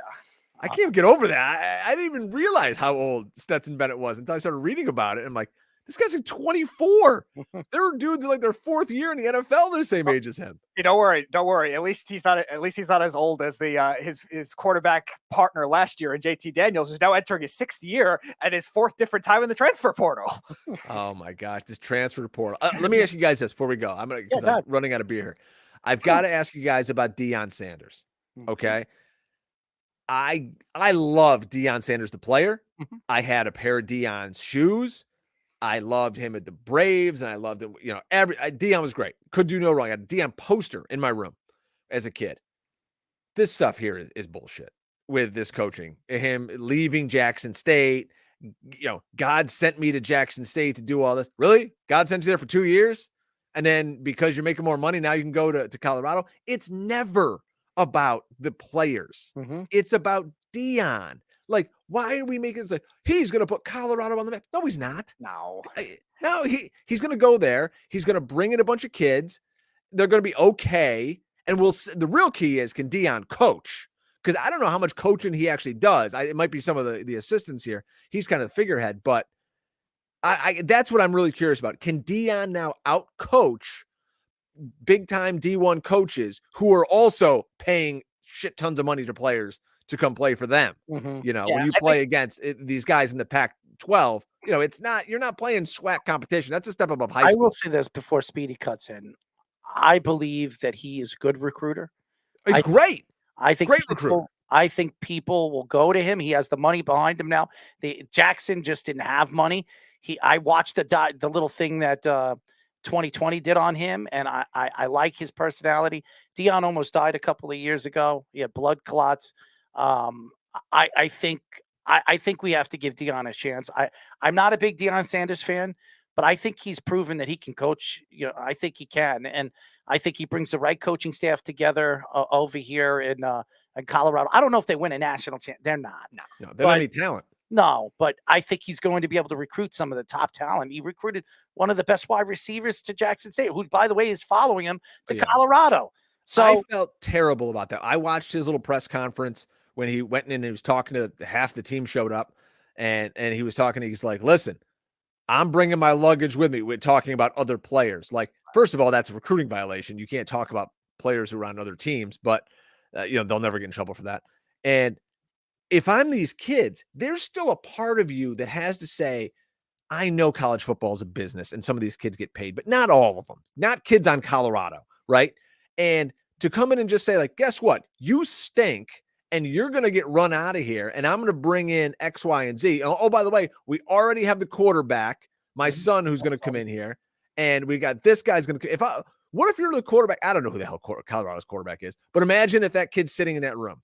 Right. And you maybe you've been working for that team for 3 years and you're sitting there and you're like, oh, wait, now you're not going to play. You're like, what are you talking? I don't even get a chance to fight for this job. And isn't college football a little about building guys from young men into adults and like building more than just, hey, let's go make money? Or is that what college football, that's all it is now? There's no building into men. Business. Right. And you bring up a good point, too. Like, sometimes these egos end up taking over, and that's why a lot of these big-name college coaches don't work in the NFL either. And now you're seeing it with that kind of awkward introductory press conference. Again, some of these player relationships, again, not off to the greatest start. But, again, Colorado's been so irrelevant for football in such a long time. I think the last bowl game they made was like 2015 or something like that. And that was just a bowl game, nevertheless a college football playoff experience where they've been nowhere close to. So they tried a big swing. But, yeah, I do question about the coaching too, and again, he's going to be able to motivate some players. He's definitely going to be able to recruit and get like good money deals and stuff like that. And I think that's what maybe Colorado is going for. And then maybe when Deion Sanders gets some other job somewhere else, then they'll have at least the revenue to try to get somewhere. Oh yeah, he's nobody's going to want to go to Colorado on its own because again, it's a cold weather state. You're in the Pac-12 that is pretty deep, but it's still not like a powerhouse conference. So you're not going to be in the college football playoff a lot as it is. USC is their best chance, and they blew it. So I mean, really. Even with the expansion, you might only get 2 teams in. So it's going to be hard as it is. It's embarrassing. It really is. But again, I think when you look at Deion Sanders and what he's all about, we have to wait and see how he's going to run the Colorado and see where and how he recruits these players to come and play over there. Who's to say? And he already said he's never coaching in the NFL. He has no interest to coaching in the NFL. But if he proves himself in Colorado, who's to say he can't get a big SEC job or one of these bigger jobs that absolutely. That's where it's going. He wants to coach it. I mean, Florida State just hired a new coach, but that's where he wants to go. He wants to go back down to Florida. He'll be the next head coach at Auburn in 3 years when Hugh Freeze flames. That's what I think is going to happen. Yeah, I think he'll be running Auburn. He'll, if what's his name again, Saban leaves and Clemson coach, what's his name again? Dabo, yeah. Dabo goes over to Alabama. He could take Clemson over. I mean, there's so many opportunities because that's where I think Dabo is going. You know, he as soon as Nick Saban decides he's done, and that could be very soon, that's where Sweeney's going. He's going to his alma mater. That's where he wants to go, and that's where he always planned to go. So never I rule out a expect that to coaching happen. firing with Texas either. I expect that to happen. Anyways, Mr. Drake, I want to get you on soon again. We love you. You're not only so talented when it comes to your voice and your personality, you know your stuff, and it's amazing. And keep up the good work. Say hello to the fam, and happy holidays, and we'll talk to you in the new year. Thank you, fellas. Continued success here, and happy holidays. And thank you. We'll catch you guys down the road. We're talking Jets playoff games. Maybe. Let's not have wishful thinking. As Speedy calls me, the king of wishful thinking. So I love that song. I hear it at the grocery store. I sing along with it. Yeah, Speedy never heard it, and I actually introduced it to him. Now he loves it. It's funny. Errol introduced it to me like Go West. They're a huge band in the Errol 80s. introduced it to me like one time before our show, like 4 years ago or something like that. He wanted me to play it at the beginning of the show, and he says, "Oh, it's like an 80s beat. Like you like 80s music." Like, and I never heard of them because they're one hit wonder. I never heard of them as Go West, and then I hear it. Then, Useless information up here. And then I hear it. I was in a restaurant picking up food, and I heard it. I'm like, oh wait, that's your song. That's his song. Yeah. If you're drunk at a Walmart at 2 a.m, that's when you're going to hear that song. All right, fellas, I've wasted enough of your time. No, you're not. You never wasting our time. Never. We really appreciate Brian. Keep up the good work. Thank you, fellas. Take care. As everybody knows, we were talking to Pro Football Focus and Sirius XM Fantasy Football Radio Show host Brian Drake. Fantastic. And now, ladies and gentlemen, our very close friend, Mark Everett Kelly. Mark, what's up, buddy? Hey, guys. What's up? That was a good guest you guys had on. Brian, it's always good. He always comes on the show. He loves coming on the show.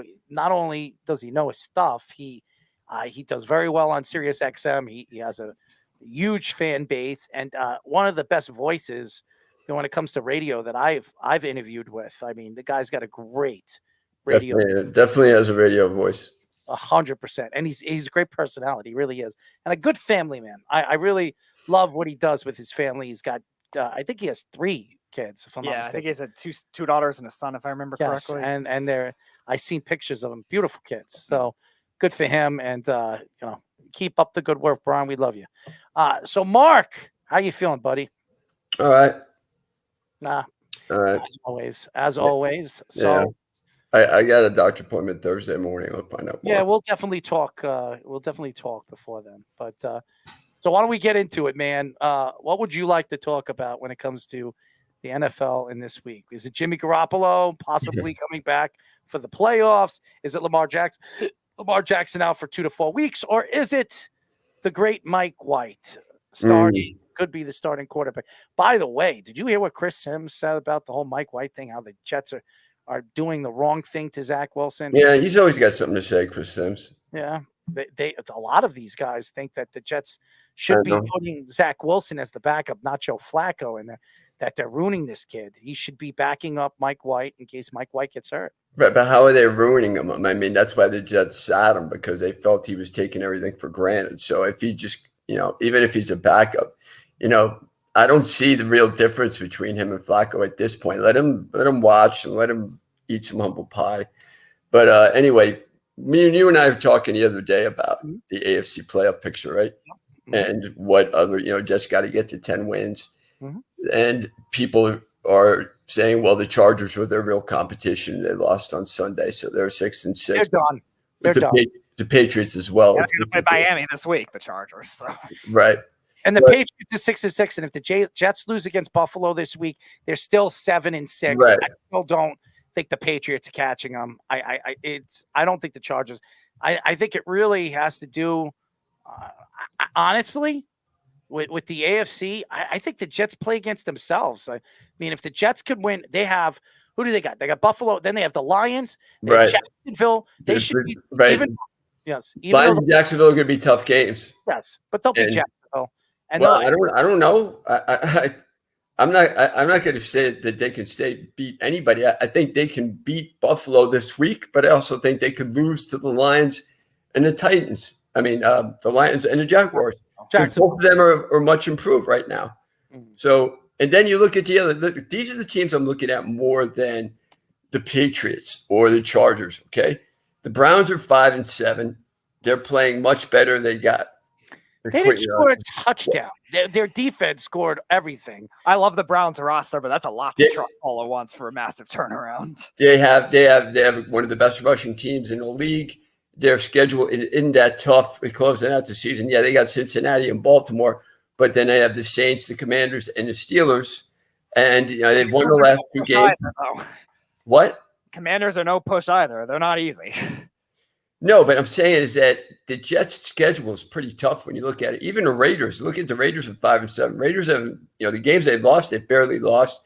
They have the Rams, the Patriots, the Steelers, the 49ers, and the Chiefs. And obviously the last 2 games are hard, but the Raiders could get back into it. If the Jets lose to Buffalo this week, and if they say they go 1-1 in the games against the Jaguars and the Lions, then they got to win at Miami too. So Seattle then, and then Miami. Yeah, I mean those are all tough games. It's not like they're even they're two you would say gimmies are against teams that have vastly improved since the beginning of the year. The Lions have probably played one of the best stretches in recent memory for them. I mean they barely lost to the Bills. They've beaten some good teams. As well, and they're getting some of their guys back healthy on offense. So, this game, it's hard to get mad at the Jets losing to the Vikings, who were 10-2 and one of the best teams in football this year. So you saw them come back. You saw them do a lot of good things. Even if the Jets don't make the playoffs, they've done a lot of good things, and I think I see something different in this team. I don't get the same old feeling when I watch them. And you know me, I've watched the Jets forever, and I know most Jet fans are negative. No, you've said for years, Mark. Until they prove it, I'm not going to trust it. Right, but I think that this year I like the competitive spirit. I like some of these young guys. I think there's a different tone now than there was even when they were going to the championship game in 2009 and 2010. That was still kind of, I don't know, it was more still the old regime where, they lost to Miami after that. I remember them losing to the Patriots 45-3 on a Monday night football and like the game of the year between 2 teams. And then the next week they lost like 10-6 to one of the worst Miami teams at home. That's usually what they do. Okay. It's not so much a game that a game that's hyped that they lose. They'll lose like 6-3 to the Colts in 1993, a game, a season where they blew like 3 games in the last minute. So I don't see that too much this year. I think this year's team, defensively, they're really sound, even though I still don't like how many 3rd down conversions they've allowed. I think there's a different attitude, at least that I see. I don't know. I could be making it up, but as a longtime Jet fan who normally thinks very negatively, I expected them to win on Sunday. So, and for me to believe that, they're showing me something different. I think they're going to have a nice little run here if they can stay healthy. They're going to have a nice little off season because they have all these young players coming back. They have all their draft picks and some that Joe Douglas has maneuvered over the last couple of years, and they have a chance. Having such a great draft the last 2 drafts, and especially last year, well, they can make a splash in the draft class this year to really clean up certain pieces. Remember, when the Jets went into the offseason, they had so many deficiencies. Yeah. Going into the offseason this year, how many deficiencies do they have? Yeah. I mean, there's not many, except the quarterback is an if, Besides that, there's really nothing that you could say, definitive that this is a weakness. I think going into the offseason, I think the strict part of where this Jet team going is make this defense, keep this defense elite, add another piece here and another piece there. They have so many weapons coming back from their offensive line. Elijah Veritucka, Mekhi Becton, Yep. Lisfranc, he'll be gone. We got Hall coming back too, at running back.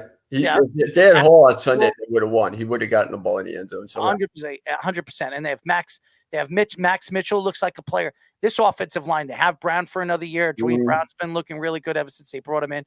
I mean, this is a team that is absolutely going to be. I told Brian. Brian thinks they're a Super Bowl contender this year. I don't think they are. I think it's next year where I think they're a Super Bowl contender. And I just think that there's a lot of excitement that you should have as a Jet fan going. I think so. Yeah, like remember when the Patriots brought in Rodney Harrison? Okay, like he was. I mean, even though they won in 2001, Harrison was like kind of like the final piece for them for their defense in 2003, 2004. That helped them win a Super Bowl.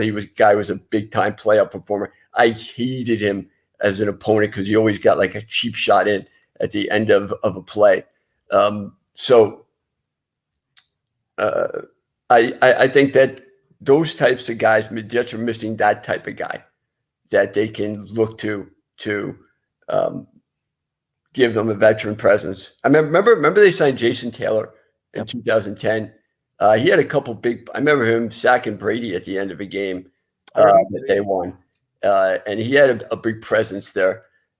Even going back to when they signed Leonard Marshall in '93, like one of the first free agents. If they could bring in another guy, preferably an outside linebacker, they can get to the quarterback, and not an over the hill guy, but a guy that still has a couple of years left. Then I think that'll be the final piece. I think in the first round, that's what I think they're going to go after as a linebacker. I think that's what they're going to do. I love Quincy Williams. I mean, what a find that was for Joe Douglas. I mean, you're talking about one of the faster linebackers in the NFL. He's very fast. He could defend tight ends. When was the last time you can name a linebacker that actually can keep up with a tight end from the Jets? I don't remember the last one. I mean, they never had one, and he finally fits the bill. I think they're going to sign him in the offseason. They're going to sign his brother.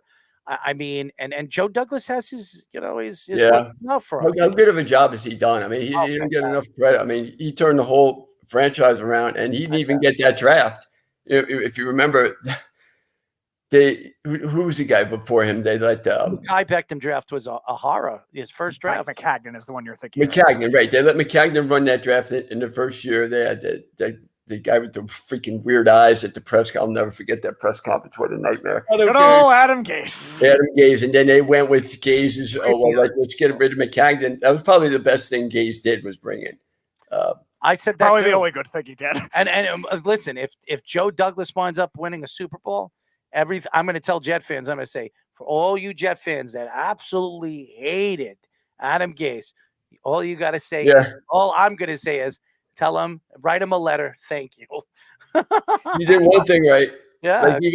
One thing out of 283. Yeah. But if you remember Kotite, the one thing Kotite gave us was Parcells. They would have never got Parcells if they didn't fall to that embarrassment of a level where they won 4 out of 32 games over a 2-year span. Yeah. So I mean, and for everybody that knows this story, Joe Douglas was like the number 1 or number 2 available GM that was going to be available in the offseason. The Jets had to sign him in the middle of the season. And before he said that he would take the job, he wanted a 6-year extension. He wanted to be protected for 6 years because he knew it was going to take him at least 3 to 4 years to rebuild this. And he was right. He rebuilt this in 3 to 4 years. But just think how much better they would have been if they had him for that draft, the one that McCagnon botched. Mm-hmm. You know? Well, they would have drafted Quentin Williams. I mean, I think he would have. Would you not have? I mean, what was that? I thought that was the Darnold draft. No, 2019. No? Okay, all right. It was Quentin Williams. All right, Quentin Williams. Yeah. It was more like Douglas does a good job at getting extra picks and finding players in second and third. Douglas has been very well respected in the second. Look at it. That's something Jets never did well. I mean, I couldn't name any second round draft picks that did anything. There's a whole YouTube video of failed 2 Jets. years I know, right? 2 years ago. Look what he did. Michael Carter II. He found him in the 4th round. Going back to Reggie Rembert in 1990. Michael Carter is one of the top 15 corners in the league. He's a slot. I mean, look at him. He got hurt last year against Minnesota. He came off the field. They scored a touchdown. I mean, people forget. Everybody keeps talking about DJ Reed and obviously Sauce Gardner, but people don't see the other guys that play. Eccles, he found Eccles. Yep. I mean, Joe Douglas. Look how good Eccles has been when he starts to fill it. They have an abundance of corners on this team that could play and start. We haven't seen Bryce Hall all season. Right. This is the guy that was one of the in the first half, one of the elite corners in the NFL. He falls apart in the second half. He loses his job to Sauce Gardner, and the guy doesn't suit up anymore. Mm-hmm. So, and look, the Jets tried to trade him at the trade deadline, and then they realized that teams weren't giving him enough to offer, so they didn't trade him. And by the way, Joe Douglas doesn't trade anyone. But Mark, you bring up a good point though with that draft too. They didn't have a pick in the second round, but in the third round they took Ja'Kai Polite, which didn't work out, and that was a very like Mike McCagnon, like high risk, but really high risk, but really like high reward because it was a first round talent. But there were like a lot of good players. A couple good players went after that. Draymond Jones, who's played well for the Broncos, Jermaine Pratt, Bengals, Terry McLaurin. There was a couple of them. David Montgomery. A lot of those guys that maybe Joe Douglas would have found one of those guys and made that kind of thing work. Now, let me ask you guys a question here, okay? You saw Tampa Bay last night, right? Yeah, barely squeaked by. Okay. Now, Tampa Bay only has 879 rushing yards so far this year, okay? Sounds about right. I looked that up. As far as, like, fewest rushing yards through 12 games, for teams, like most teams that have that few rushing yards, like have a losing record. 2019 Dolphins, they had the fewest rushing yards through 12 games. That was the team that had Ryan Fitzpatrick as their leading rusher. Mm-hmm. Okay? Then the 91 Colts with 774, 2000 Chargers, 2005 Cardinals, 92, and the 92 Colts. Each of those teams finished with losing records except for the 92 Colts, who were 9-7, but they still didn't make the playoffs. So Tampa Bay right now, the only team that had a 500 or better record with as few rushing yards through this many games was the Vikings in 2016. Wow. So Tampa Bay has, like, they got Brady, and obviously Brady is a guy that can pull, stuff out of his rear like he did yesterday. And he's done that time and time again, I think. What a lucky guy yesterday. Everything fell together for them. I mean, it does. It just does, though. I mean, even after he got the penalty. Did you hear his interview? By the way, did you hear his interview? No, I didn't. Oh, it's so funny. It was so fitting because it was his daughter's birthday. And, Brady? It was Brady's daughter's birthday, Mm-hmm. and they were, after the game, they were asking him questions, and the lady, I forget the broadcast that was interviewing him, said, he's like, this is only the second time in your career that you came from a 13-point deficit under 6 minutes in the fourth quarter. The last time you did that was the Atlanta Falcons in the Super Bowl. The Super Bowl? Yes. And you know what he says? He says, every single year, every single second that I move forward in my career, I forget things. Yeah, right. You forgot that. Well, no, not that game, but I mean, like even the Super Bowl against the Seahawks, he was down 10 points in the fourth quarter in that game. This is 13 points, which is 13 points. 13 points under 5 minutes. Yeah, Even the Atlanta game wasn't like that. They were only down one possession with 5 right. minutes. I mean, honestly, the coaching yesterday, the Saints, he should be fired. The fact that he has his job today, and Brian said it best. He said, watching that game, I would have fired the coach at the end of the game. That was hard. Yeah, but it's not like it's Brady. I mean, if it was, even if it was Brady, dude, Wilson, Kyle Shanahan. If it was Zach Wilson, it would be a much better case. Okay. I'm not saying much, but okay. But the penalty didn't help either. That in the end zone, I don't think the guy would have caught the pass anyway. It was horrible. I got something for you, Speedy. Okay, because I like trying to get you prepared with trivia questions here. All right. So the NFL, they changed the overtime system in 2010, where they no longer allowed field goals on the first possession to win the game. You have to. Okay. So who are the two players in NFL history since the merger in 1970 that have scored overtime touchdowns on rushing plays? overtime touchdowns on rushing plays? Yep. And you're talking about just all running backs? It could be. They have a bunch of guys like Travis Kelce caught a game-winning touchdown pass to win an overtime game 2 years ago, I believe, or last year. Then you had Chargers. I remember that. He broke all those tackles. Yeah. Yeah. Then you had Dave Casper catching a game-winning pass against for the Raiders in 1977. You had. Oh, you're talking about on the first play? No, not on the first play. Okay. I'm round. trying to give you examples. Remember when Steve Smith scored a touchdown in 2003 playoffs? Yeah. The Panthers beat the Rams. Right. Okay. That's a play from scrimmage. So this was a rushing play from scrimmage in the NFL playoffs. Oh, in the NFL playoffs.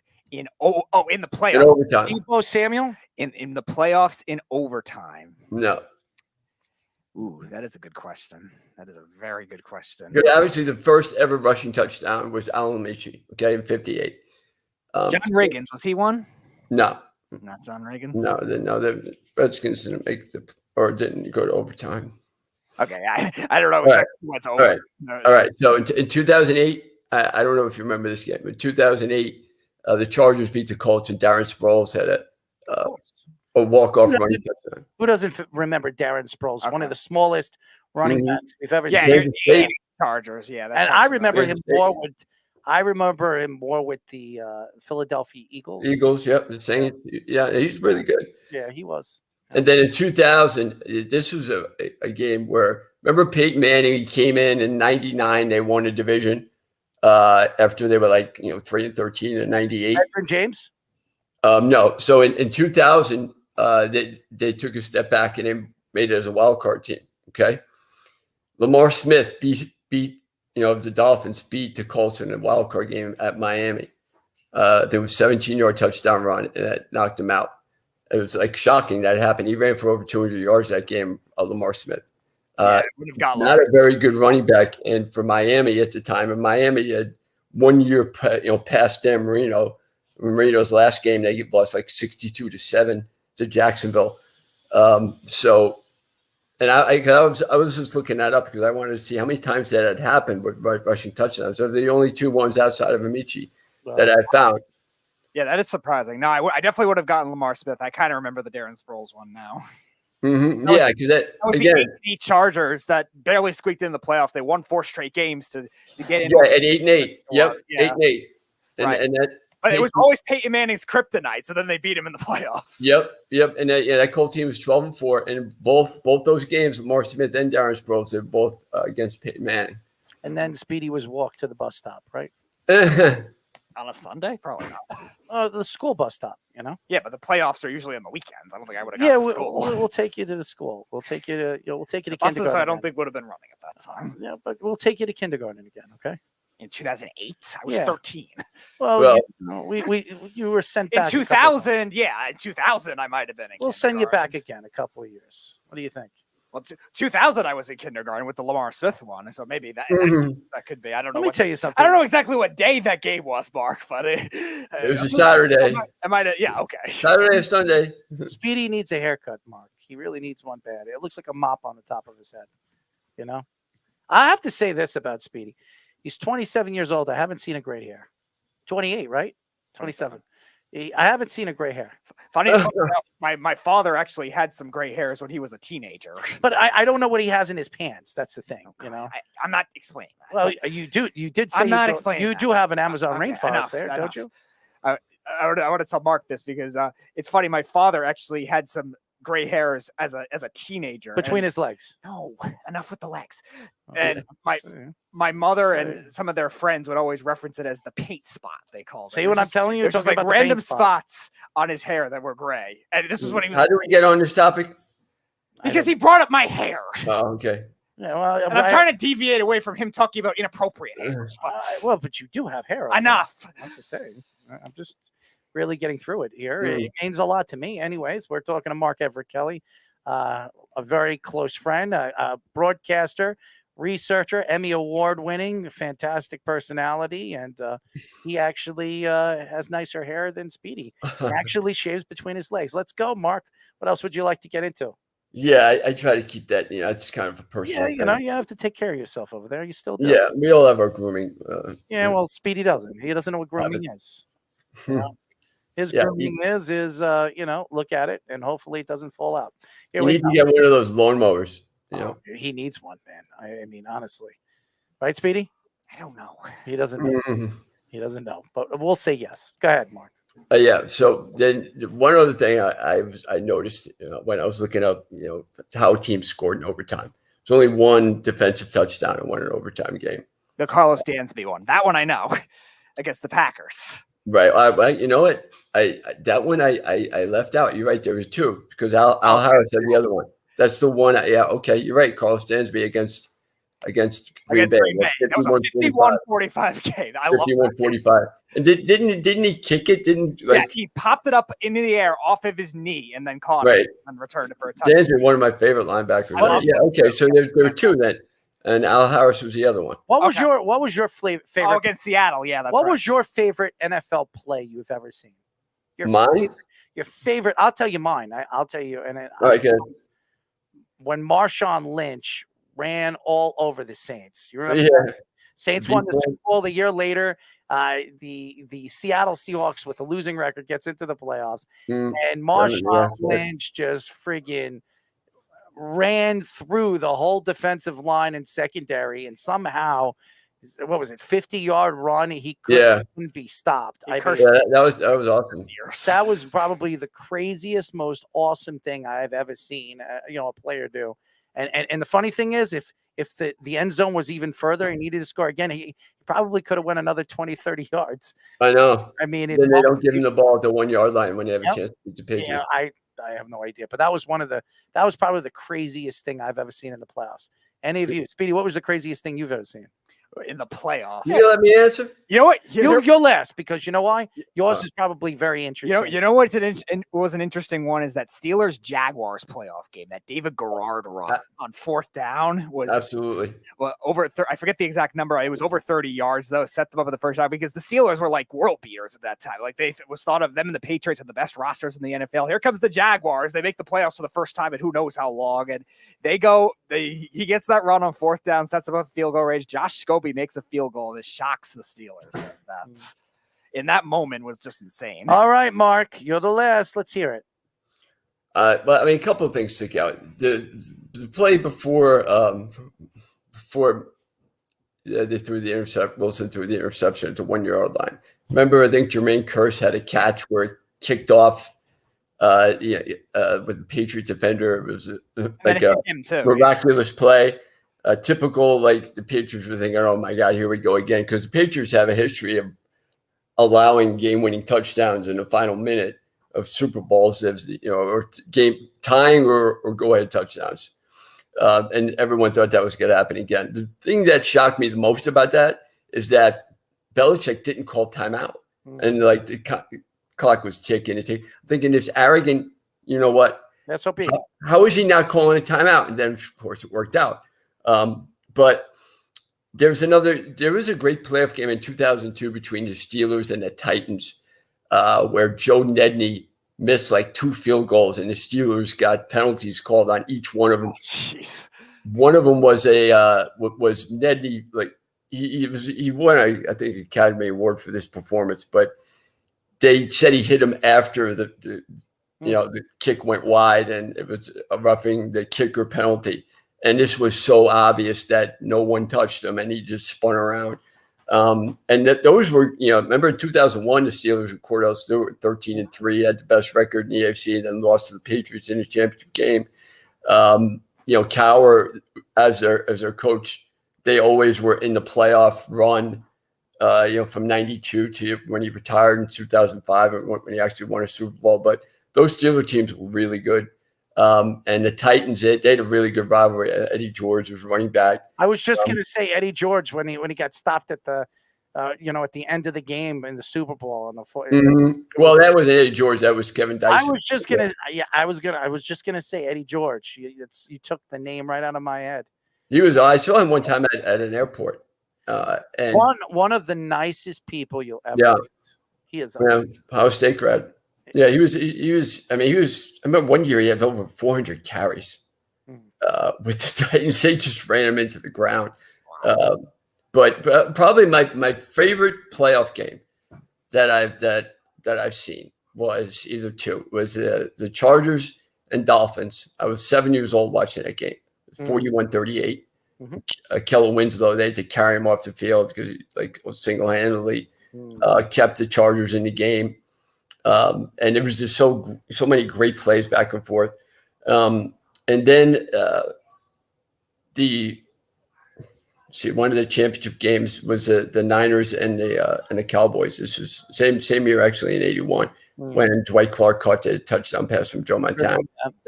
Those are like my first real playoff memories. The Jets that year lost to Buffalo in a wild card round. Please don't remind me. Yeah, but that was like one of the few playoff games they had at Chase Stadium. So I think my first memories of sports, those are the kind of ones that stick out. And like the Jets losing to the Bills, I cried like a baby. And my sister was like consoling the 7-year-old, wondering what the hell was wrong with this kid. Why would he be crying at 7 years old?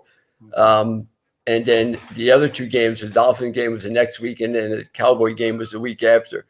And Vince Scully was calling that game for the Niners and Cowboys. And the Cowboys were so great. You know, everyone expected them to come back even after that. And I think it was Drew Pearson, or one of the other wide receivers that they had, caught a ball at the 50-yard line on like the Cowboys' first play from scrimmage after they got the ball back. And one of the 49ers defensive backs caught him, and he caught him like right on the shoulder pads, and then he brought him down. I think it was Eric Wright. Otherwise, it would have ran for a touchdown, and Cowboys would have won that game. Everyone forgets that play. It was Drew Pearson, actually. Yeah, Danny White to Drew Pearson. And like then the Cowboys went to 50-yard line with like a minute left, but they wind up fumbling the ball, and the Niners wound up winning. And everyone forgets the Niners weren't the Niners yet. Like they were just a nobody, and the Cowboys were the big bad Cowboys. So me as a 7-year-old, I didn't know any of that, and it was a great game to watch. So that's what I would probably say. Well, Mark, we love you. Keep up the good work. We'll talk to you soon. I'll reach out to you in the next day or so. We'd love to get maybe tomorrow if you want to come on a little bit early. You could come on Wednesday. Okay. You're more than welcome. Yeah, come on earlier, so you could join us. We'll let you come on for a while. Well, I would have, but you told me you guys said yes, right, Speech? I mean, you have guests tomorrow, but you could come on. You tomorrow. could come on at 9:30, something like that. All right, boys. Hey, always nice talking to you. Absolutely. Love you guys. Obviously, Mark Everett Kelly, fantastic person, fantastic friend, good guy. Absolutely. Always coming with the trivia questions. Yes, thank you to Brian Drake for joining us. Sirius Radio Pro Football Focus, fantasy football extraordinary. Thank you to him. Shout out to Eric Eager. Hopefully he feels better. We'll get him on soon. We might be getting Bilal Powell on the show next week. That would be fun. Ex-Jet, one of my fan favorites. I was a big favorite fan. I was a big fan favorite of his. I liked Bilal Powell. I think he was a really underrated running back for the New York Jets and throughout the league. His career was stopped short because of back problems. So getting him on the show would be fun. And another Jet to get. He was a Jet his whole career. He didn't go anywhere else. So he's a Jet and always will be a Jet. So interested to get Bilal on and talk to him about what he's doing off the field and his career with the Jets and the Rex Ryan era, because he was there. He was there. He was one of Rex Ryan's favorites too, believe it or not. But that's it for our show, ladies and gentlemen. We will be back tomorrow, 7 p.m. tomorrow. So stay tuned as always. Shout out to the Beav, Jeff, all of you.